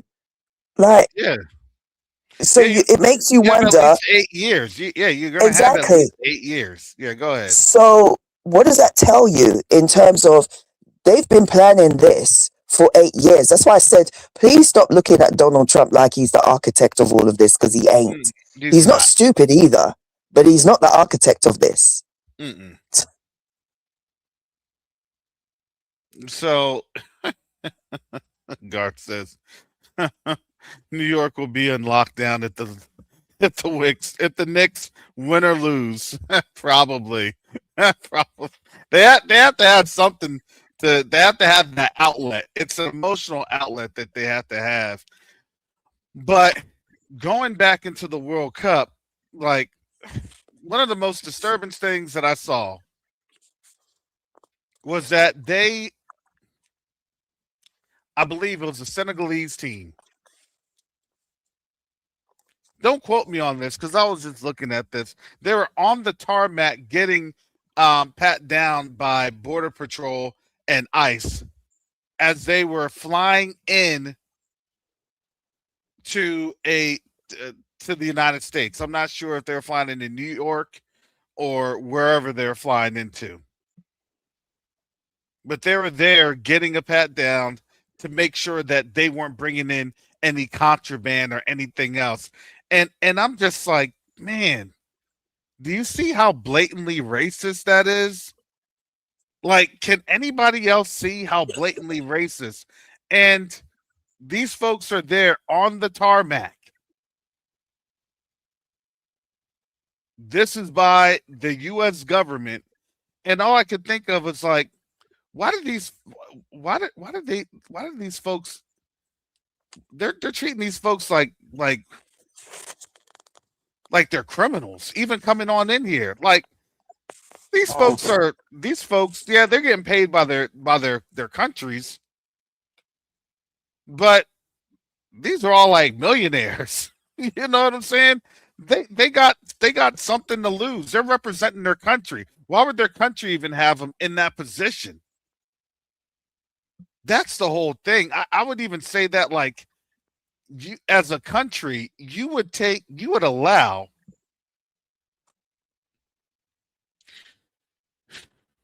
that craziness to happen. Because the only thing that I can think of is for those countries is that they don't stand up for their citizens. And that's what that is. It's basically being able to spit on their citizens. We know that Look, they don't. yeah, and now, oh, these are your soccer stars? Oh, yeah, here we go. We're gonna do all this type of demeaning stuff, like for what? But I laugh and I'm like, okay, good. Show them the treatment that we get here in the United States. Because that's what I said is going to happen. They're going to get the grand tour of what the U.S. really is, no holds barred. Because the U.S. doesn't care anymore. They don't care about their image. Their image is gone. I told you that. When the idea of sanctions, when the idea of the U.S. was this place of um, freedom and justice and all that other nonsense, I said it was gone. What happened? Not even what? A month later, right after, let's put that on the clock. February 28th. Sanctions failed, all that stuff failed, diplomacy failed.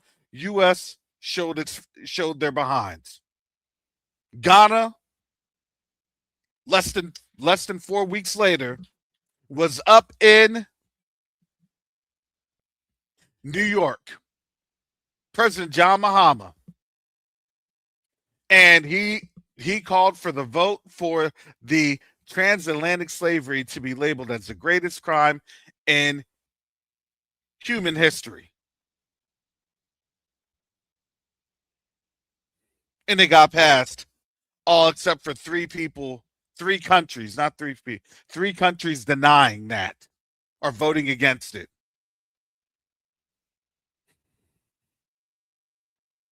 The U.S. is showing itself.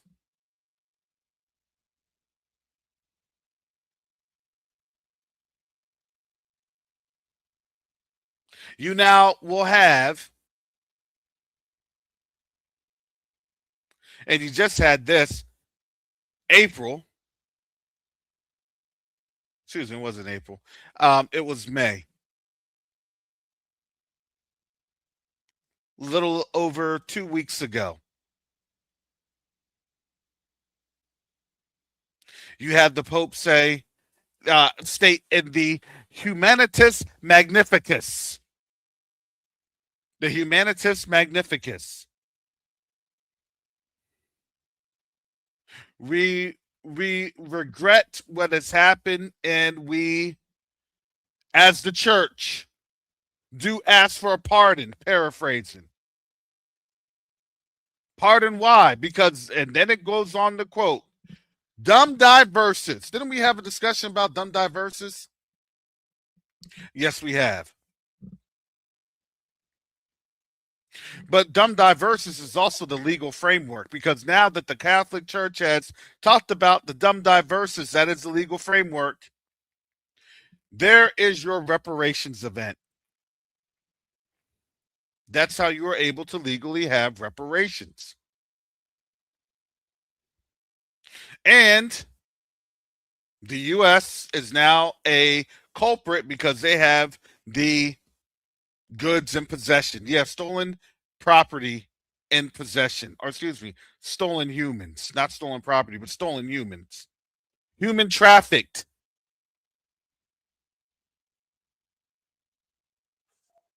You know, I always said that one of the reasons why they get so mad about just seeing us, specifically you guys, like they don't understand why they hate you, but they just hate you. And the reason for that is that you're a walking crime scene. Mm-hmm. It's like I stole something, I did something wrong, and I can't hide it. I can't get rid of it. Every time I look at you, I'm reminded of it. What killer do you know would want to have their victim on display like that? Well, Because that's what that is. the thing is, they have it on display, but when they are having to admit wrong or shame, they don't like to do that. They don't want to do that.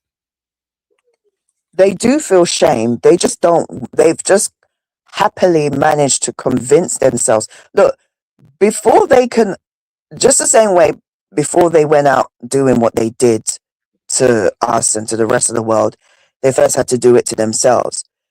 Mm-hmm. They also gaslight themselves before they gaslight us. Mm-hmm. They've been doing that successfully, and it's worked for a while, but now it's not working anymore, right? And they still feel shame. I don't know, has anybody ever watched Robot Chicken? Right? There was a little clip where oh, what's his name? Oh shoot, what's his name?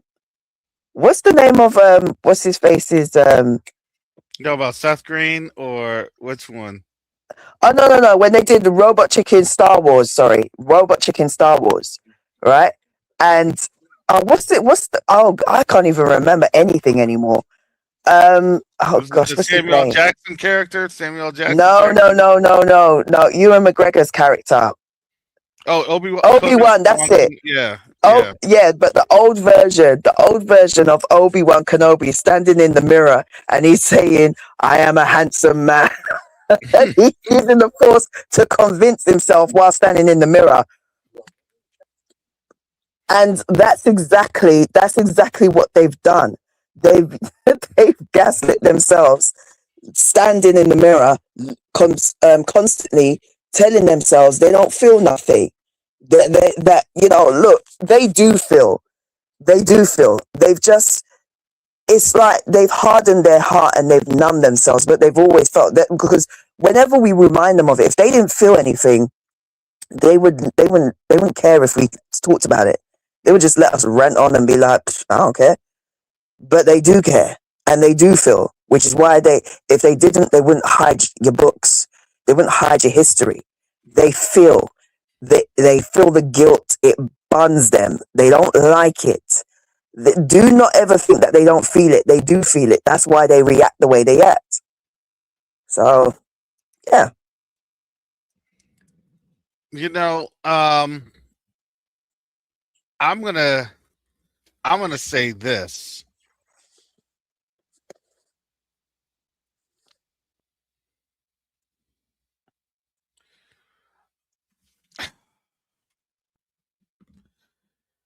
Because a lot of folks are still trying to figure this on out. I'm going to say this. As we had talked about this a couple of weeks ago, there's still the 14th Amendment on the table. Mm. You have the greatest, they're trying to push the greatest distractions in this country's history with the World Cup. They're trying to go and utilize ice and everything else. Why is that? Because I believe, just my personal opinion is this: when the ruling comes out regarding the 14th Amendment, that could potentially cause a constitutional crisis.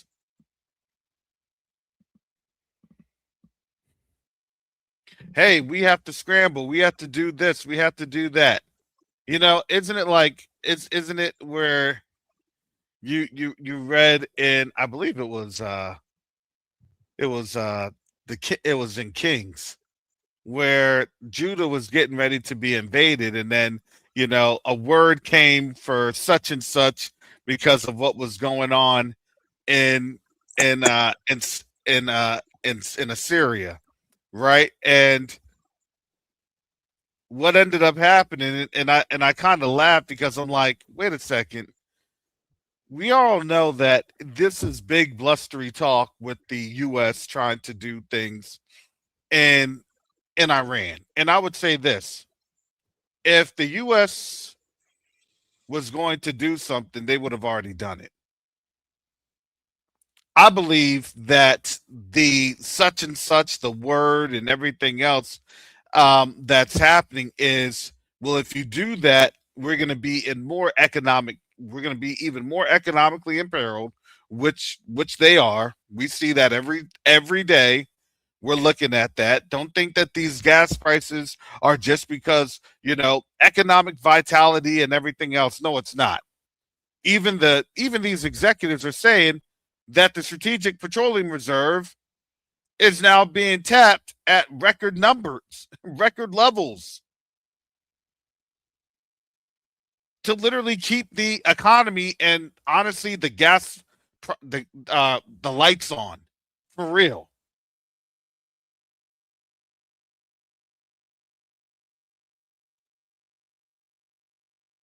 So now we see everything happening. It's like we're seeing the culmination. We understand everything that's going on, but we truly can't understand the extent and the magnitude of it.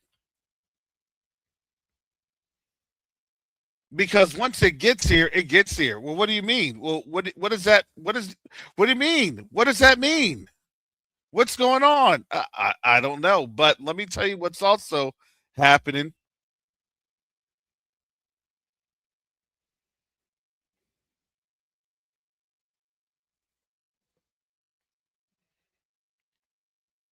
I saw this the other day, and I said, okay, I have to take a look. Hopefully,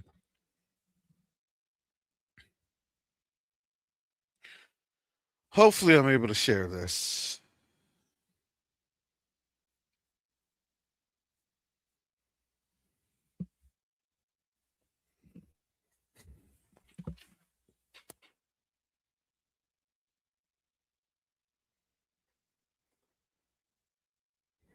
This is from The Guardian. The African exception to slavery reparations debate was once unthinkable. Now it's unavoidable. Panache Chigomatsi. This is as of Saturday, June 6th, so a couple days ago.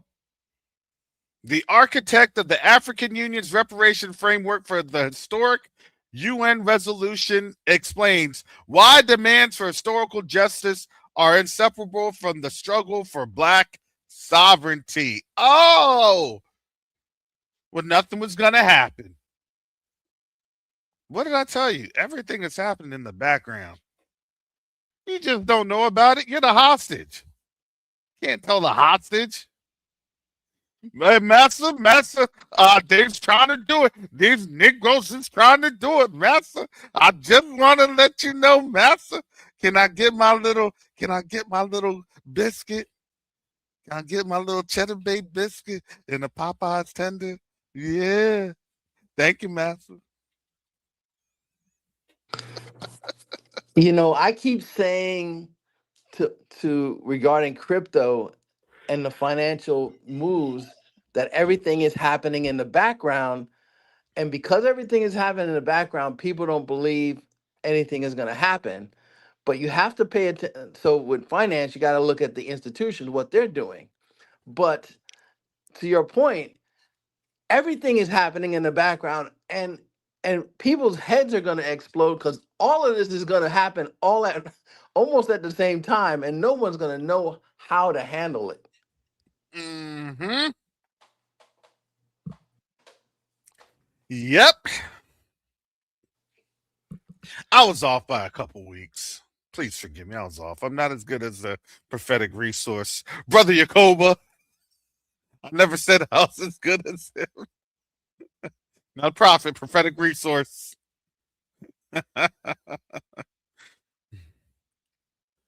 Oh, yeah, exactly. Brother Asa says, have you noticed that the Native American Negro narrative is being pushed by white people on YouTube? Of course. Why? Because they're not trying to pay reparations. Because now this is the mechanism. Sorry, all the other folks that try to, say and do and act. We're a little smarter in this generation. Hallelujah.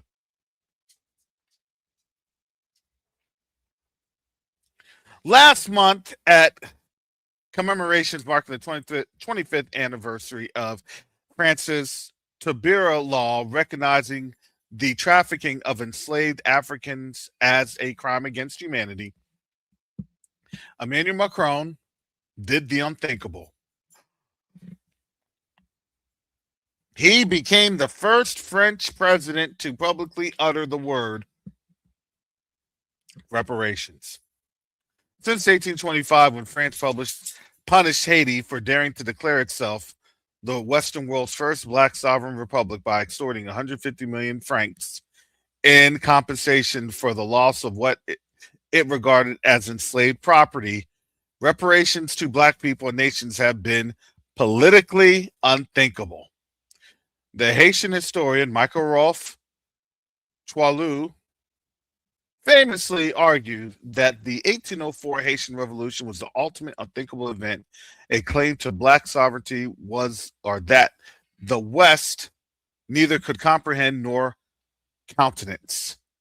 And so it sought to crush it, compelled by shifting geopolitical realities and Africa's growing demands for economic sovereignty. Macron invoked reparations 10 times as part of a preemptive attempt to shape the terms of engagements before the African Union. Do you see this? Before the African Union, AU, adopts its common position on reparations, and Ghana hosts a global reparations conference this month. Come on.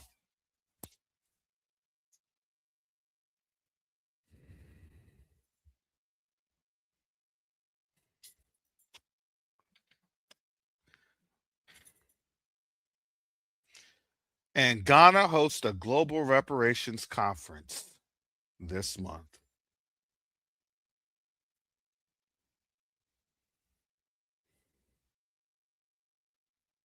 He made those remarks a week after Africa France summit in Nairobi. France has scrambled to recapture influence as its economy reels from a series of expulsions from the Sahel. Speaking alongside Ghana's President John Dramani Mahama, the AU's leading advocate for reparations.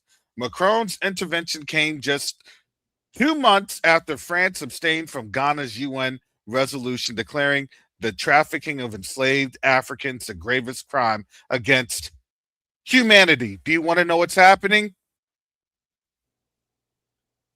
They're folding. The house of cards is crashing. It's crashing. And so to the point you have made in the past, so they can't just give us reparations and have us stay here. Like they have to be working in the background to say, okay, we're gonna give the reparation, but they gotta leave. Like you can't, and that can't happen overnight. So I would imagine that they would be working on this in the background. Man, I'm telling you.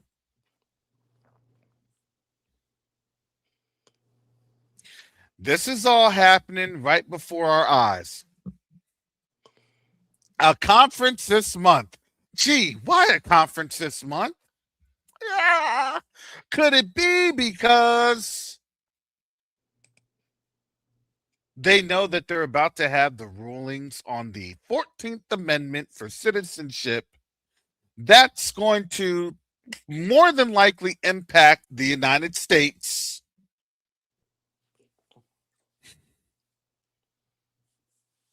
Hey, if you want to get your reparations, well, number one, we can't give it to you in your state. You have to, and they'll come up with something sly. I'm telling you, they'll come up with something sly. In order for you to get your reparations, okay, you're gonna have to leave the country.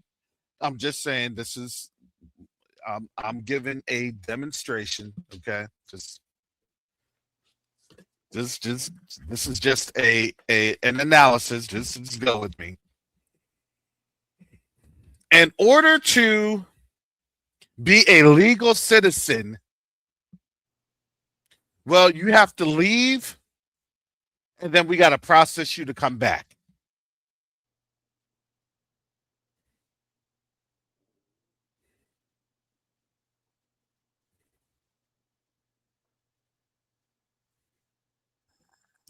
How many people do you think would fall for that? Did they say fall for that?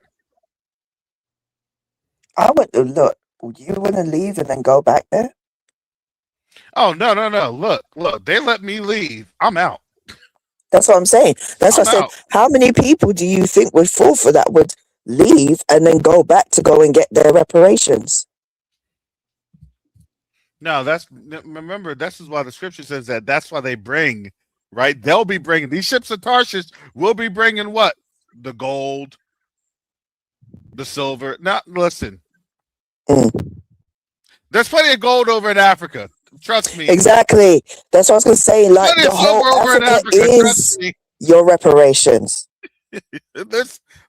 What? Not a reparation. It's our inheritance. Come on now. I think Brother Karras is saying that you would get your reparations, you have to leave, but then if you want to come back, you have to come back and be processed to be legal. Okay. Why would anybody in their right mind do that? That's what I'm saying. That's the okie doke. That would be the okie doke. But you're saying that like everybody understands what's going on. The majority of people don't. Oh, I know. That is true. I know. But the majority of people know that they're being harmed. Yeah, but the majority of people can see that America is falling. No, at the point where they're leaving, who's going to want to come back? No, they can't. They can't see that because you want to know what's going to end up happening. You know what's going to end up happening because I'm going to tell you how how the U.S. does things, even in all around the world, and you have a very, very strong um you have a very, very strong media campaign, media influence. So again, what they will do, I'm telling you, I'm trying to give this to you because you all may not, you all will think, okay, he's out of his mind. Okay, that's fine. That's fine. But what they'll say is you need to come back as a legal citizen, right? And in order to do that, you need to go over to one of these countries, and then when you're over in one of these countries, then we're going to process your green card application or something like that. Remember what they're trying to also say, right? That if you have a green card or other things, you need to leave the United States now, go to your country, and wait for your green card to be processed. All the whiles, you're gonna be waiting for a while because guess what guess what the U.S. done did to the State Department, those that actually process those requests, right? They don't cut their budget. Yep. You laughing, brother Pastor? You see what I'm saying? They don't cut the budget. Good luck on that one. Good luck. These folks aren't slick. They're just they are. They're gonna have the gone to lunch signs, and nobody's Yep. coming back from lunch. We only work 4 hours a day per government union contract. You can thank Marco Rubio. I want to know when they're going to get their green card.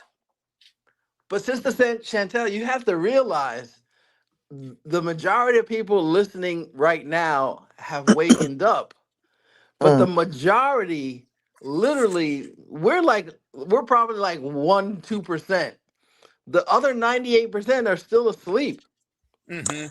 That is true. It's quite disappointing, isn't it, really? Yeah, because remember, once that happens, then these other countries are going to be leading the charge. Hey, we got to get you back, but when you get back, it'll be nice, it'll be fair. That's how they'll sell it. Hey, once you leave, it'll be a fair system. When you come back here, America can finally heal. And I'm going to tell you this.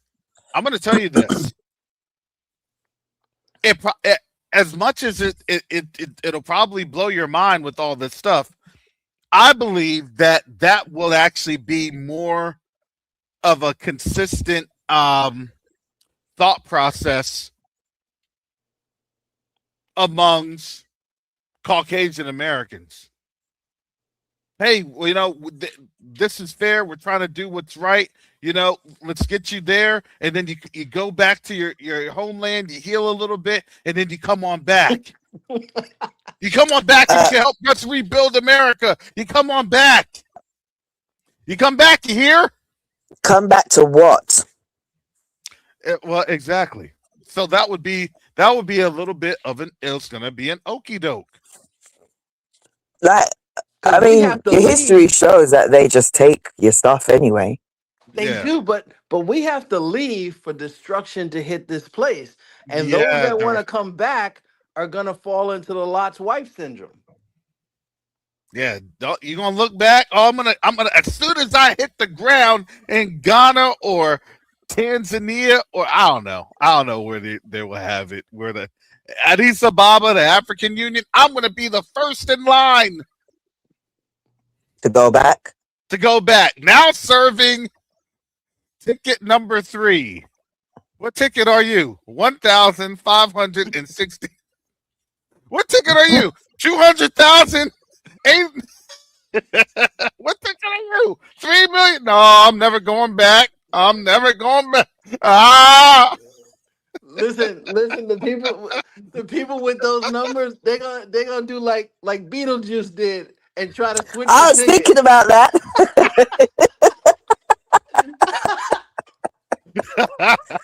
Oh, how did we all think the same thing? Beetlejuice.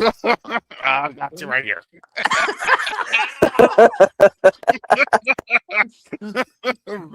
And then the US sprinkle that pixie dust on Yeah. Oh, them. scalping. Hey, I'll sell you my place in line. Here, I'm taking number 10. I'm taking number 10. I'll sell you my. I'm just gonna be there just to scalp some tickets. Hey, you all sit here. Why are we doing this? We're never going back. I know, but we can make some money. No, no, no. That's funny. Oh, I that would be. think when we leave, I don't think there's going to be much time before the Most High's judgment falls on them. I really don't. I think once we're gone and we're at a safe distance, I kind of feel like it's over for them.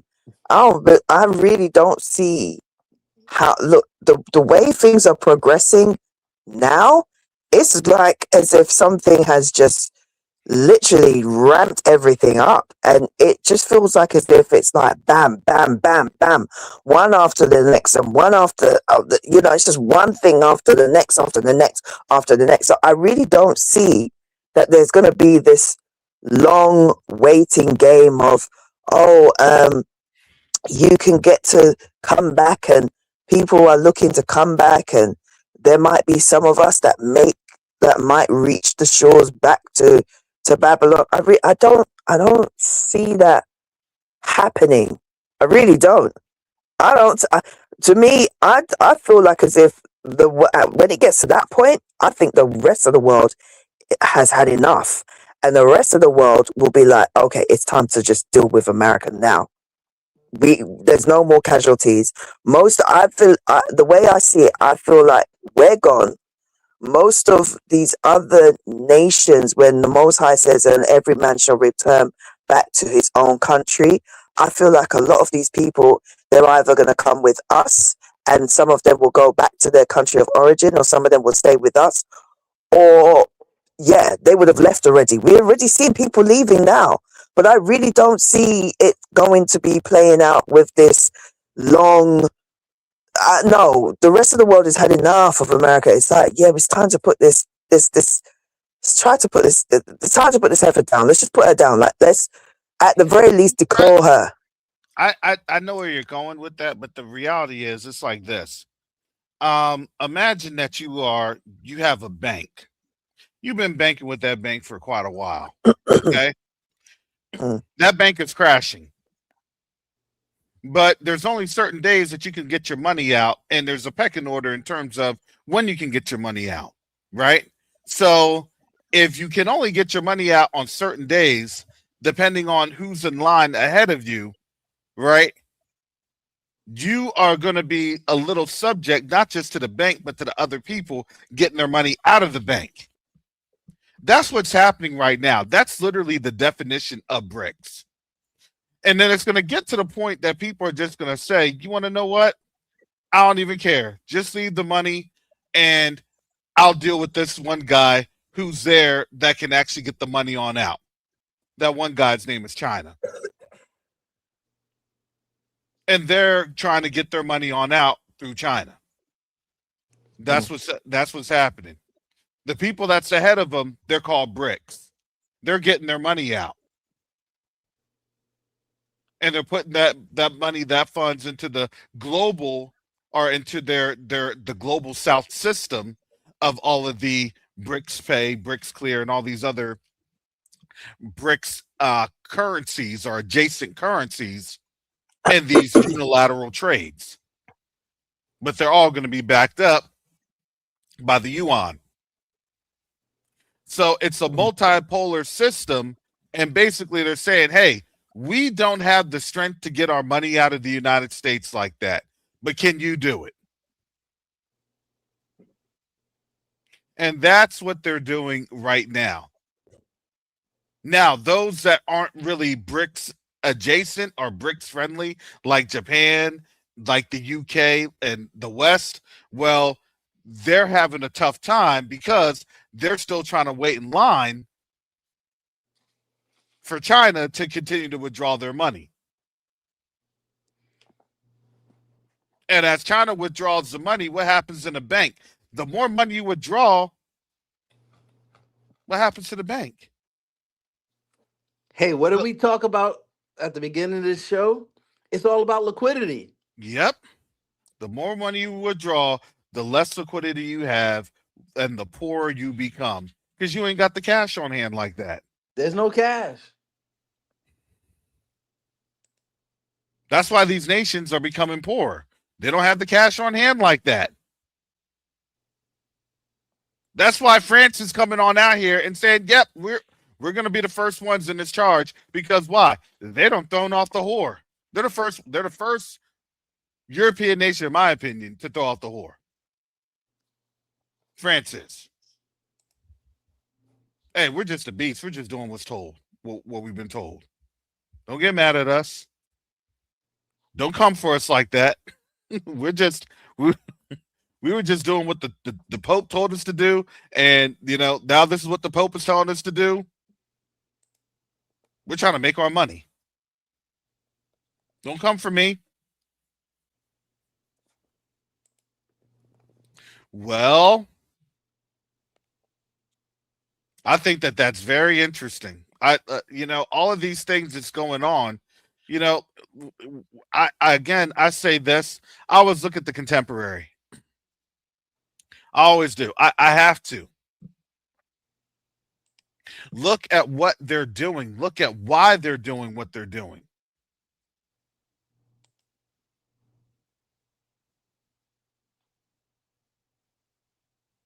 And now, as they're doing everything,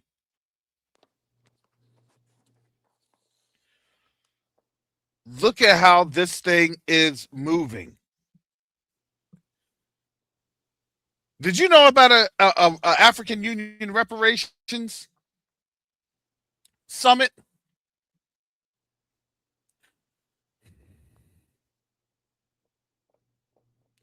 That was news to me.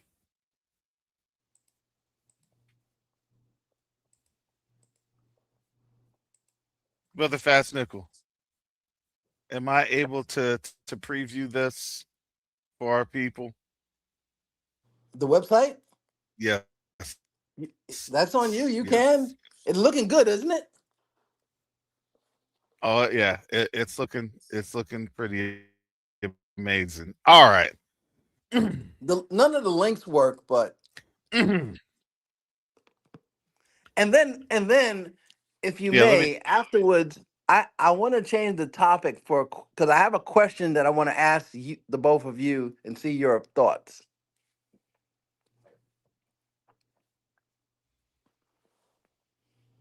Okay. Let me do this.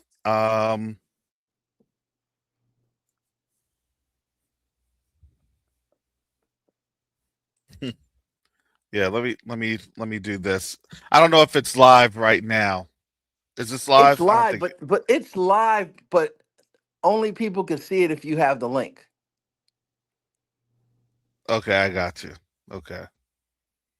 All right. So let me see this, and I'll show you all what we've been working on in the background to bring QTUA back up.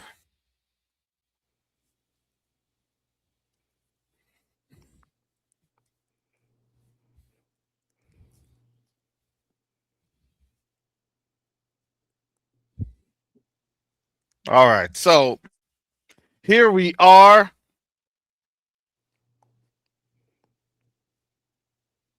That I like that background. That actually is like a futuristic background of Ghana, in my opinion. Wow, Port Tema. That could be Port Tema for those that have been to Ghana. But here is this Q2A critical infrastructure for a rising continent. This is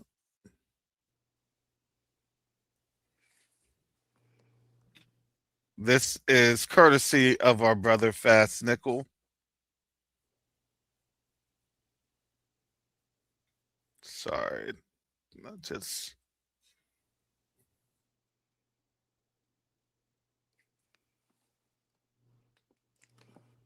oh. What did I, okay, there we go. Okay, there we go. So There are things that you can go through, you can scroll through. Oh, you have to go down. Okay, I got you. Oh, I saw the feature, brother Fastic. I saw that. There you Yeah, go. I gotta give a shout out to Sister Ashana because that she showed me a website that did that, and I never seen that before. That was so cool. Did that, and I never. So there we go. Um, so we had to do a little bit of a revamp.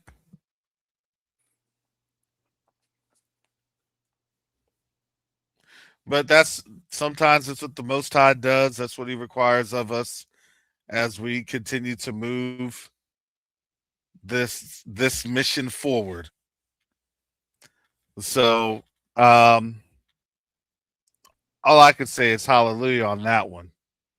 Thank you, brother Fast Nickel. That has been an awesome thing to see. There's a couple more things that we need to do on the website.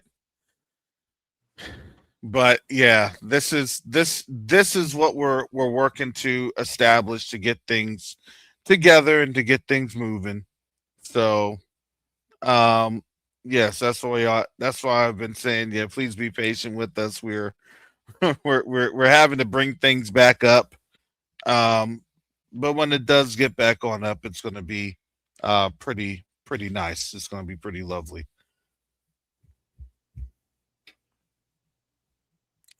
But I'm just gonna tell you this. Do you see why the Most High has positioned things the way that they position things? All right. Thank you, Sister Chantel. I know she's had to run off. Okay. All right. Tell your daughter happy birthday. That's probably pretty funny. They're days apart in their birthday, so I guess it's her daughter's birthday. Hallelujah. But what I was getting at is this. The Most High positions you in different things that you may not think what you're doing is impactful or critical, but it is. You may not think that what the Most High is doing is something that is all that big, but it really is. Because what the Most High does, what He does is that He chastises us. He breaks us. He has to tear us down to build us back up. Why? So we don't get big headed. It's a humility thing. I didn't know what and how this thing would shape up. I just knew, honestly, here are some of the mechanisms of doing this. These are some of the mechanisms. And let me tell you this. Let me tell you this. Going back to this article with here King Charles and things of that nature. These European countries, it's in Buckingham Palace. President, Ghana's president, that was June 3rd. But let me tell you what's going to end up happening.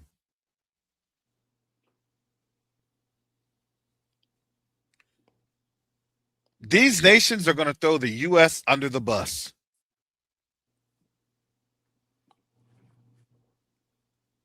Plain and simple.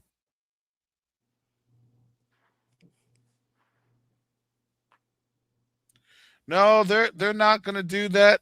Yes, they are. Of course they are. The U.S. does it all the time to everybody else.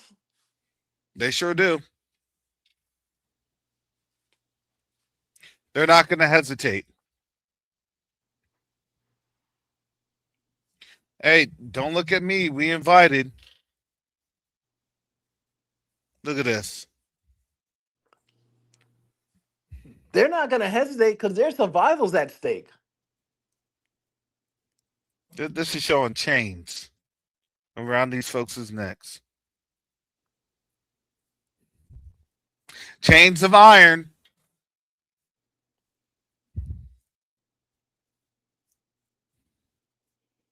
Is that not prophecy coming to pass right there? The yoke of iron.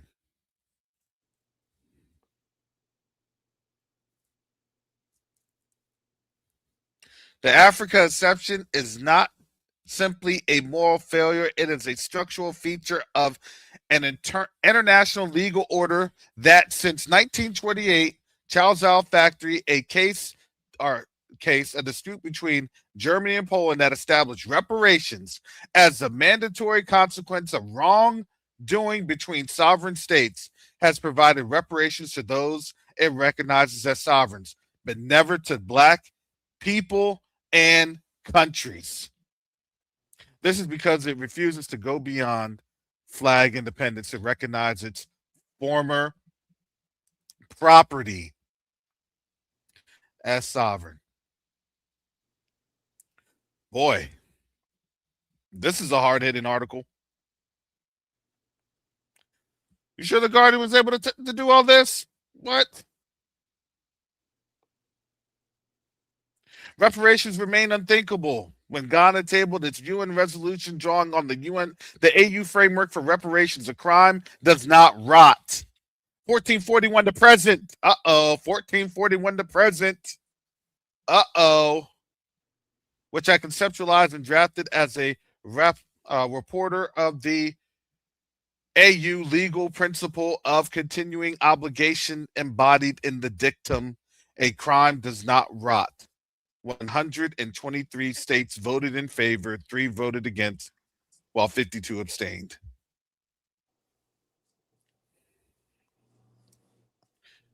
The EU dismissed the principle that a crime does not rot as regional jurisprudence beyond the universal reach of international law. The irony is striking. International law does not descend from God, but from history.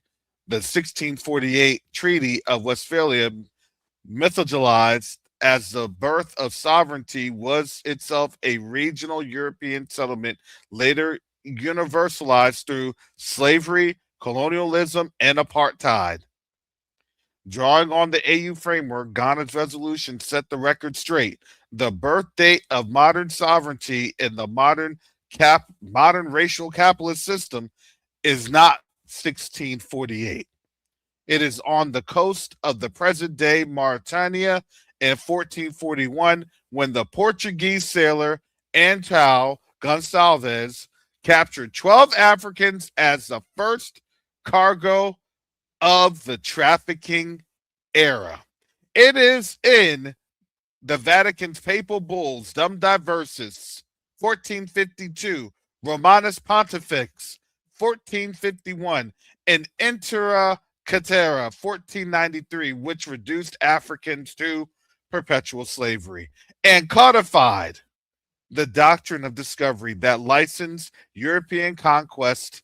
It is, as Sylvia Wynter and Mahmoud Mamdani reminds us, in 1492, when Columbus discovered the New World and Spain expelled Jews and African Muslims from Iberia, it is in the international law that codified African people as property through the Portuguese Pecas de Indias, 1513, the Spanish Asiento de Negros, 1458, the Dutch West India Company Charter, 1621, English Barbados Slave Code, 1661, and the French Code Noir, 1685. Wow. That's a powerful article, but That's great. it almost goes hidden because the mainstream media is not talking about it.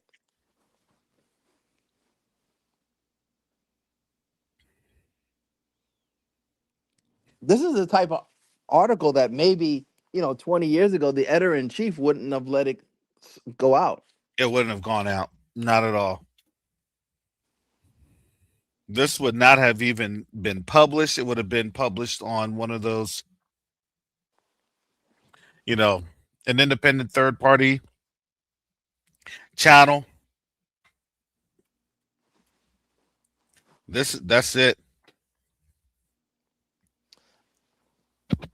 I wanna bring up another topic, and you may not be able to talk a lot about it, but I want to get. I was hoping Sister Chantel would have been here because I want to see what your thought is. So it's regarding the movie Disclosure. Hmm. So here's the question I have. You know, in that movie, they show the deer, and the deer morphs into an alien. Now, what's interesting to me is I just found this out last night that Obama was on the set with Spielberg as they were putting it together. And we know that he was the executive producer to Leave the World Behind. And I've said that in the movie Leave the World Behind, the deer in that movie represented us. Hmm. So now in this movie, having the deer morph into aliens, what hidden message are they saying? Cosmic slop. Cosmic slop. What is that? The paper bag. The paper. The,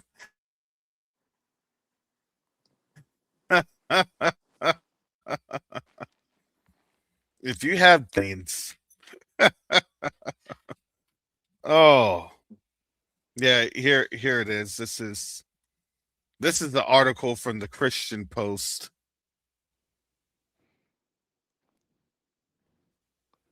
Steven Spielberg says new Disclosure Day film will raise theological questions by John Brown, Christian Post reporter, Monday, June 8th. Director, Director Steven Spielberg, during a Sunday interview, that his new film about extraterrestrials might raise theological questions among some Christians regarding the nature of the cosmos. Speaking with Turner Classic Movies Ben Mankiewicz on CBS News Sunday morning, meteorologist and a cybersecurity expert exposing the government's cover up of extraterrestrial secrets, will touch on the implications such a revelation would have for religious people. Da, da, da. There's a faction in the film that represents a pretty good position of why, possibly because of ontological shock, social dislocation. If this truth were just known overnight, if the government announced, yes, we have been keeping this from you since 1947, that would mess up a lot of people. Da da da.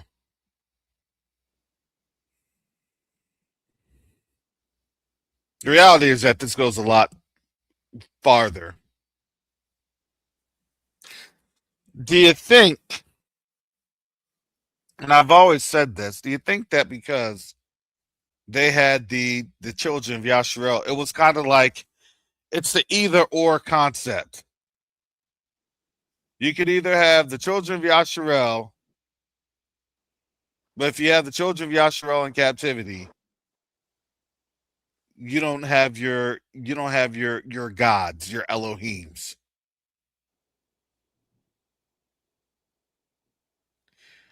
Because again, when we were talking about how powerful are we, because you already know that those principalities, they hate us.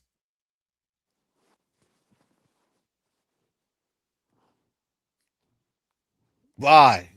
Because they can, I don't know, maybe we could do certain things to them under the blood of Yahushua HaMashiach, of course. Because you know what we would do, they would be driven away very quickly.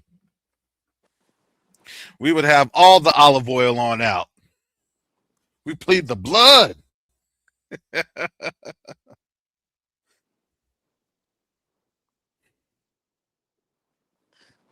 Well, if They you know that. remember, if you remember a few months ago when Brother Yacoba brought up the apocryphal book Apocalypse of Moses, which talked about Adam and Eve and the fall, if you read that that whole chapter, the Satan appears to Adam, and an angel comes down and makes Satan show his true form.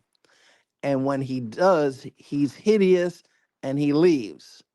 But then the angel tells Adam that he's glad that the Most High banished him and the others, because if he hadn't, he would have fooled all the angels. And then when Adam is talking to Satan, Satan tells him how much he despises and hates mankind. Hmm. Yeah, and that is, what was that? That was the apocalypse of Adam and Eve, Apocalypse of Moses. of Moses. Yeah. He said he hates mankind because they were created first, but when man was created, the Most High put us above them. Mm-hmm. We're above the angels, which means that there's a power that we have, and maybe that power that we had, it did get covered up in our flesh suit. That's what ended up happening.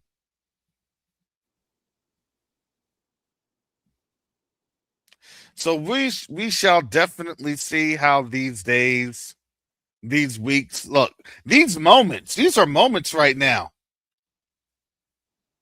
Don't think that they're just talking about reparations and things. Do you know that now this is now a global movement?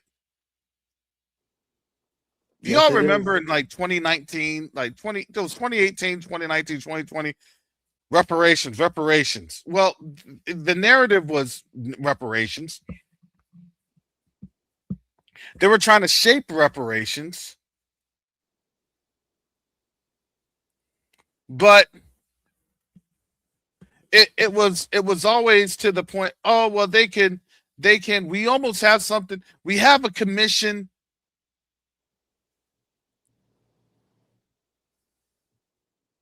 I told you this. I said as soon as these countries start to get involved, then it's real. Then it's on like it's real now. Oh, you didn't think that Africa was listening. You don't think that our brothers and sisters on the continent listen to us. They absolutely do.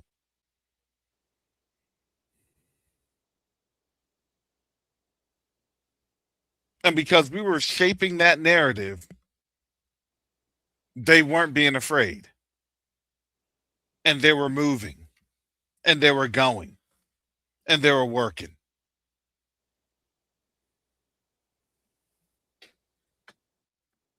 This is where we're at right now.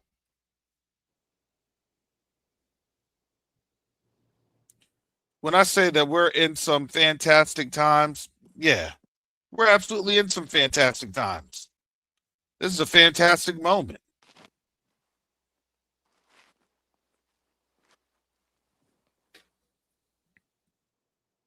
Do not get it twisted. We are in some awesome times. We definitely are.